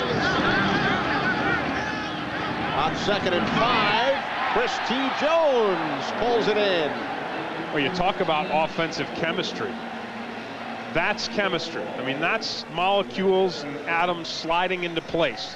Here's Detmer. He hangs on. He's got a little bit of pressure, but he lops that ball up there and just drops it right into Chris T. Jones' hands. And then you see Jones with the concentration to keep his feet in. Remember before, he didn't keep his feet in bounds in the end zone, and John Gruden probably got him on the phone and said, hey, when you catch that ball, you get your eyes on your feet and you make sure you stay off the white line. Ty Detmer now 11 of his last 12. 3 wide receivers, and the handoff goes to Waters. And we talked about the controversy this week surrounding Ricky Waters and John Gruden. Well, and Waters has criticized John Gruden for not giving him the ball enough, and it was great. Gruden tells us yesterday, we sat down with him, he said, look, the night before I was up all night, my wife gave birth to a baby boy, 2 a.m., and I told my team I named my son Ricky.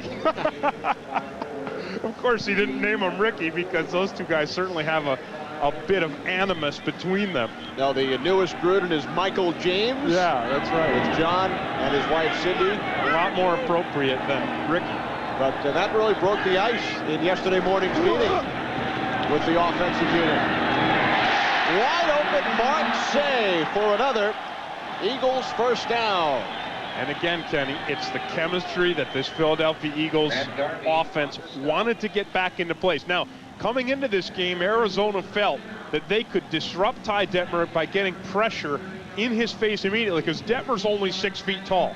He's not a big physical guy, and Vince Tobin told us yesterday that, look, we knocked down a lot of Detmer's balls, and we're going to be able to affect his passing game.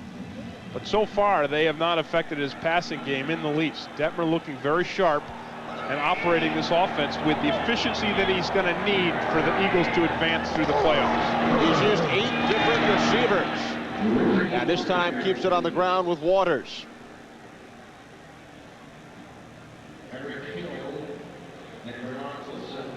Well, Ray Rhodes has really done an outstanding job. You talk about how Vince Tobin has turned the attitude of his team around. Of course, Ray Rhodes did the same thing when he came here to Philadelphia, taking his team to the playoffs in his first 2 years. And I think because he's done such an outstanding job, it's caused people around this area to have really elevated their expectations. They don't want just a playoff team anymore. They want a Super Bowl team. Kevin Turner. And he pulls his way across the 20-yard line. How about Turner? Boy, you've got to love that. I mean, if you love football, you've got to love a December day and Kevin Turner out there on the screenplay and just hammering Kwame Lassiter. Here he is right here. It's a nicely set up screenplay. Nice job by the offensive line. He's got his blockers. Now let's listen. Wow, the crack of pads. I mean, that's a thing of beauty. Whenever you hear something like that, it gets your blood flowing. It makes you wish you were out there. Not sure Kwame Lassiter was so happy he was out there. To the playoffs, what is the mindset of an Arizona Cardinal right now heading into his final quarter of the season? Well, they want to try to reestablish a little bit of the intensity that they've had throughout this season, and they want to come up with, you know, with some big plays and not make this just a blowout game where they're going to feel like they laid down. Because again, for the Arizona Cardinals, they wanted to establish that identity that Vince Tobin has worked so hard to change around, because coming into this season, the Cardinals thought of themselves as a doormat team. They really did. And people around the league thought of them as a doormat team. That is no longer the case. I mean, Tobin has changed the attitude around. And I think it's going to be a lot more palatable the offseason if these guys, even if they don't win this game today, at least if they go out on a good note and make a show of it. Detmer, the end zone, took a hit, and Fryer did not make the catch, but what a hit on Detmer. Ty Detmer's mom says he may not be big, but he's Texas tough. That's Texas tough right there. I mean, Jameer Miller slaughters him.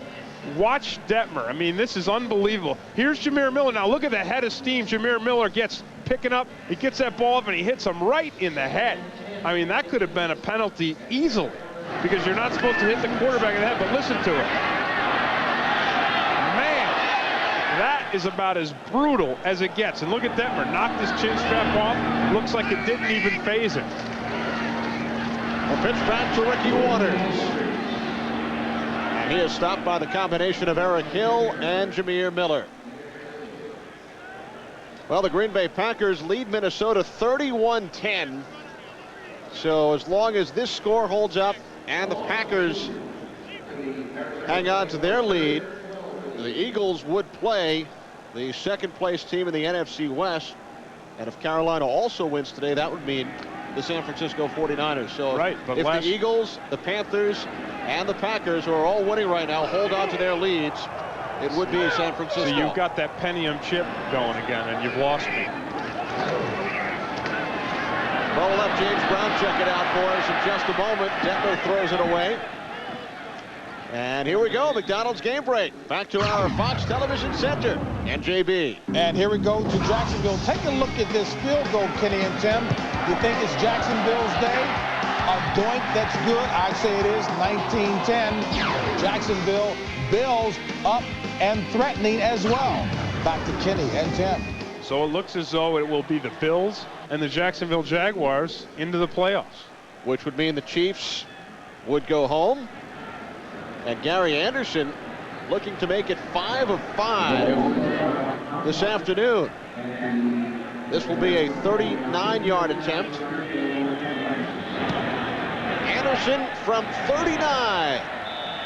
And he has now hit 5 field goals today against the Cardinals. It is now Philadelphia 29, Arizona 6.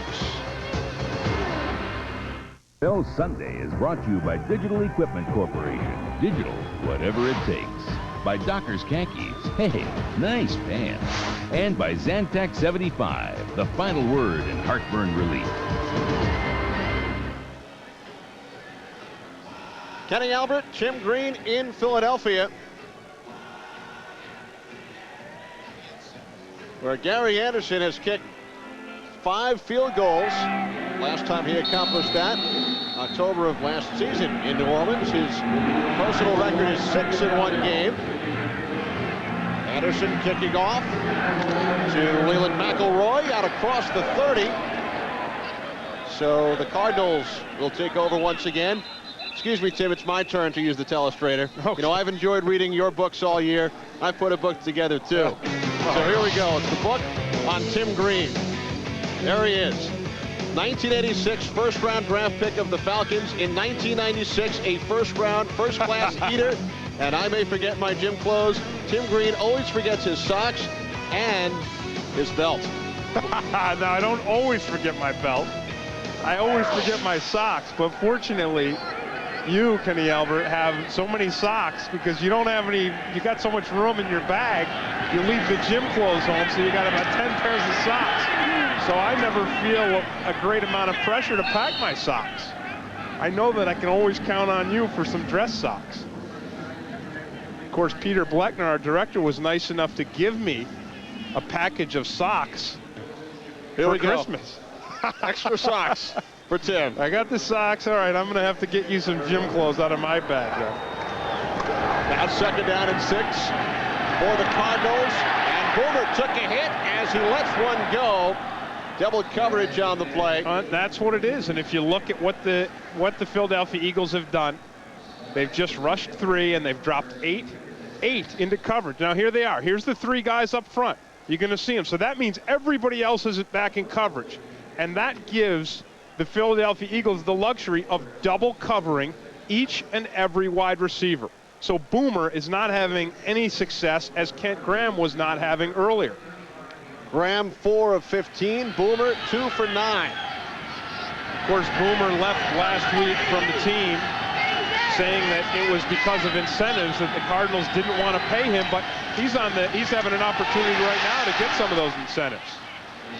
So that obviously chalks on some yardage. I mean, if Boomer gets 155 yards in this game, he gets an extra $100,000. So Vince Tobin putting him back in, trying to get a spark, showing that absolutely not, that he was not concerned with incentives at all. And Vince Tobin was insulted. Vince Tobin said, hey, I'm not that kind of guy. He's got 37 of those 155 so far. So they're giving Boomer a shot at 100,000. Now, Boomer said it wasn't about money. but he said it was about incentives, and then he said it was about character. Right, then he backtracked on the incentives point. Right, and you see there, those kind of numbers. I mean, that's the same kind of numbers that Kent Graham had. 40% of his passes. 5-yard penalty, first down. And the guy who's doing that really as much as anybody is Emmett Thomas. Up in the booth, he devised an outstanding game plan against the Arizona Cardinals. There's Emmett. And again, as you said, a guy whose name comes up as a head coach around the league. As does the name of Cardinals offensive coordinator Jim Fossil, rumored to perhaps take over the New York Giants, as Pat Carter, who did not have any drops until last week against Washington, could not hang on to that one. What happened is people have gotten onto his game. Because what happened earlier in the season was Jim Fossil said, hey, nobody was covering Pat Carter because he was never a receiving tight end. He was a blocking tight end. So I said, hey, if the Arizona Cardinals can be a playoff team and a team that turns around, why can't Pat Carter catch passes? So they used that trick, but now teams are picking up on it. Esiason and a wide open Carter, but they could not connect. Wow. I mean, he could have almost gotten his incentives on that play alone. Talk about an opportunity to pick up $100,000. Man, I mean, here it is right here. There's Boomer and there's Carter. Look at that. Nobody even close. Now that's the defense of old playing against Carter. That's what defenses used to do. They used to leave Carter open, and then they started making passes to him, and then they started covering him up. On that play there, he did everything he could to get open. Boomer just couldn't deliver the ball. 4 wide receivers on 3rd down and 10. Esiason throws a bullet, and it's complete. Anthony Edwards makes the catch. So the Cardinals drive continues. 1st down. Remember, Esiason had that unbelievable 4th quarter against the Eagles just 4 weeks ago. 180 yards and 3 touchdowns in the 4th quarter alone as the Cardinals came back to win that game. Esiason again. Nope. Let's see. Did he hang on? Sanders could not hold on. Man, Michael Zordich laid some serious plastic to him. And that's what Zordich does. I mean, people say, oh, Zordich, he's old, he's lost a step. You know what? He has great anticipation, just a great feel for the ball. Look at that. I mean, look at the impact of that hit. That's football right there. I mean, that's what you want your safety to do. A guy catches a ball, wham! You hammer him hard enough to knock that ball right out of there. I mean, look at the guy. I mean, look at the build. He's got the biceps. He's got the whole thing working. Sanders has taken some hits today. Yeah, he has. He's going to be ready for that off season.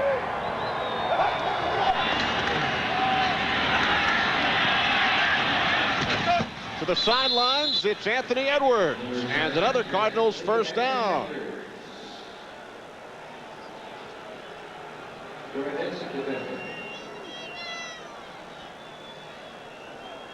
Just over 11 minutes remaining in the final game of the season for Vince Tobin's Cardinals, as they trail 29-6. Boomer Esiason now with 71 yards.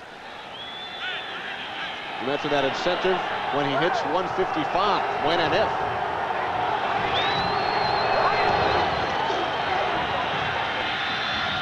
Esiason looking end zone. Rob Moore covered on the play by the right cornerback, Bobby Taylor. That's outstanding coverage by Taylor. And we've seen him doing it all game long. And again, you see him right up here on Moore. So he's up and he's ready to press him. And you know that Taylor has the ability to play a physical game. And now you see that he also has the speed to play the speed game in coverage as well. Now, for Bobby Taylor to play well, he needs to mix it up. You know, he's like the quiet kid in class, and he is a quiet kid. You know, for the quiet kid to really unleash everything he has, somebody's got to push him around a little bit. And when he gets into a shoving match, he plays at his best. Esiason looked to dump it off, but could not connect, and it will be 3rd and 10. Pass incomplete. It's now 3rd and 10.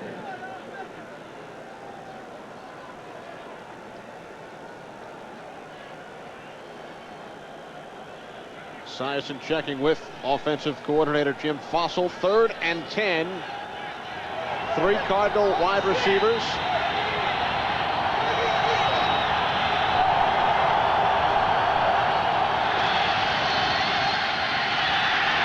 And Esiason is taken down. third sack of the game for William Fuller, now with 13 on the season. Boy, William Fuller just keeps going. He's not one of the marquee defensive guys as far as, you know, his recognition. You don't see him doing commercials or anything like that, but all he ever does is he's relentless to the quarterback, and he comes up with multiple sacks, 2 double-digit sacks year after year after year. He does it in a quiet way. You know, he's one of these kind of quiet, you see there are congenial guys. He's smiling, he's pointing at Joe Wolf, saying, I got you again. Esiason from the shotgun, 4th down. Leland McElroy has the first down and a touchdown. McElroy into the end zone on the 21-yard pass play from Esiason. His first receiving touchdown this year. He scored 1 rushing touchdown, and that was against the Eagles as well. Yeah, but the most impressive thing about that touchdown was the running that he did after the reception. And you get to see a little bit of what this young man has. And he's got a lot. I mean, he told us yesterday he likes to run between the tackles. He put on 10 pounds. He's big. He's fit. He's not big, but he's made himself big, and he's made himself physical. But there you see him running with his instincts. The extra point is wide left. So Butler misses his 2nd extra point of the season. Here's the run. Now he made the catch. Now watch Leland McElroy turn the instincts on.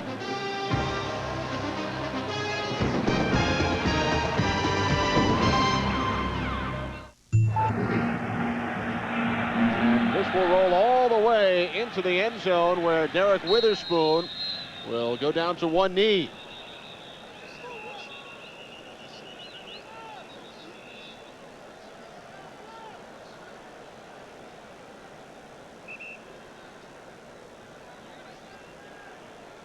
Flag was thrown all the way back at the 40-yard line, and the officials will get together. Already 16 penalties this afternoon. Offsides, kicking team, number 84. Penalties declined. First down. We'll return to Veterans Stadium right after these messages.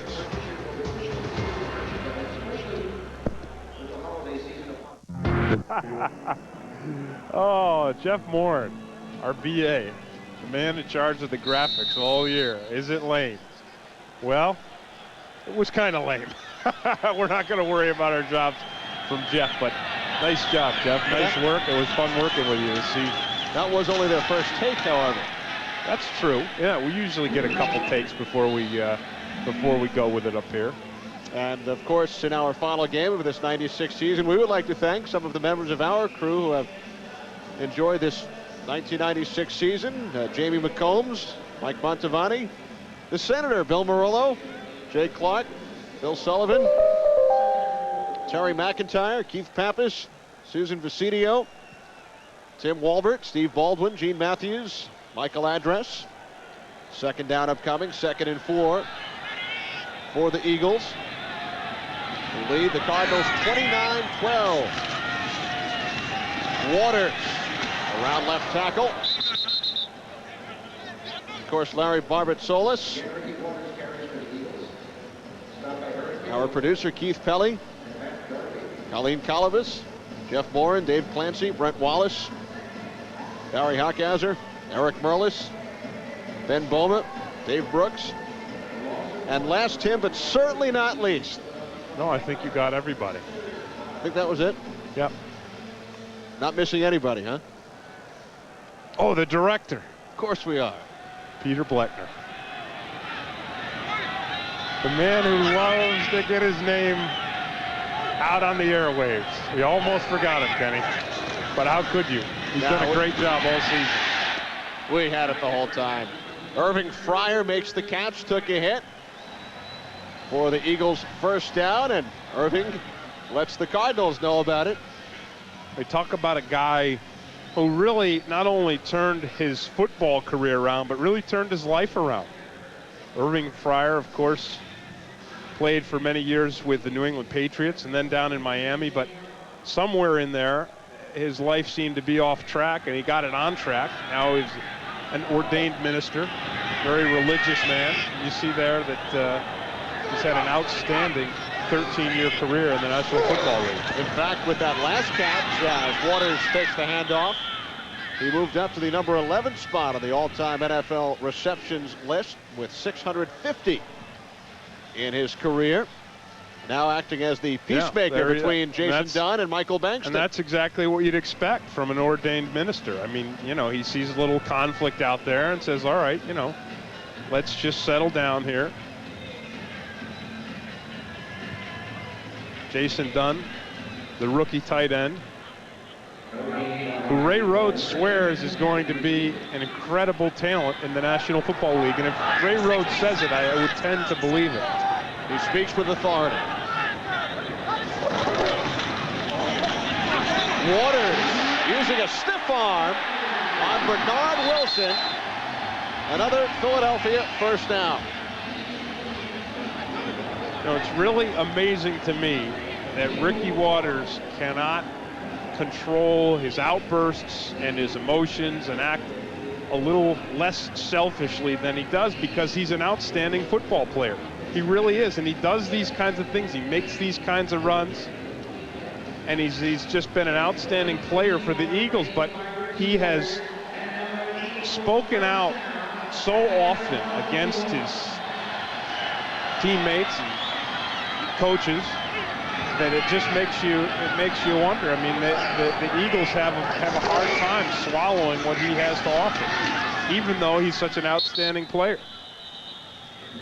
And Ricky Waters has jumped above Barry Sanders in the race for the NFC rushing title, but Sanders, of course, will be in action tomorrow night, the Monday night game against San Francisco. But for the moment, Waters has the edge. Yeah, that's the NFC title. Of course, Terrell Davis of the Denver Broncos has the overall rushing title pretty much pretty secure. 6:17 remaining. It's the Philadelphia Eagles 29, the Arizona Cardinals 12. Sunday is brought to you by the new Dodge. It's about change.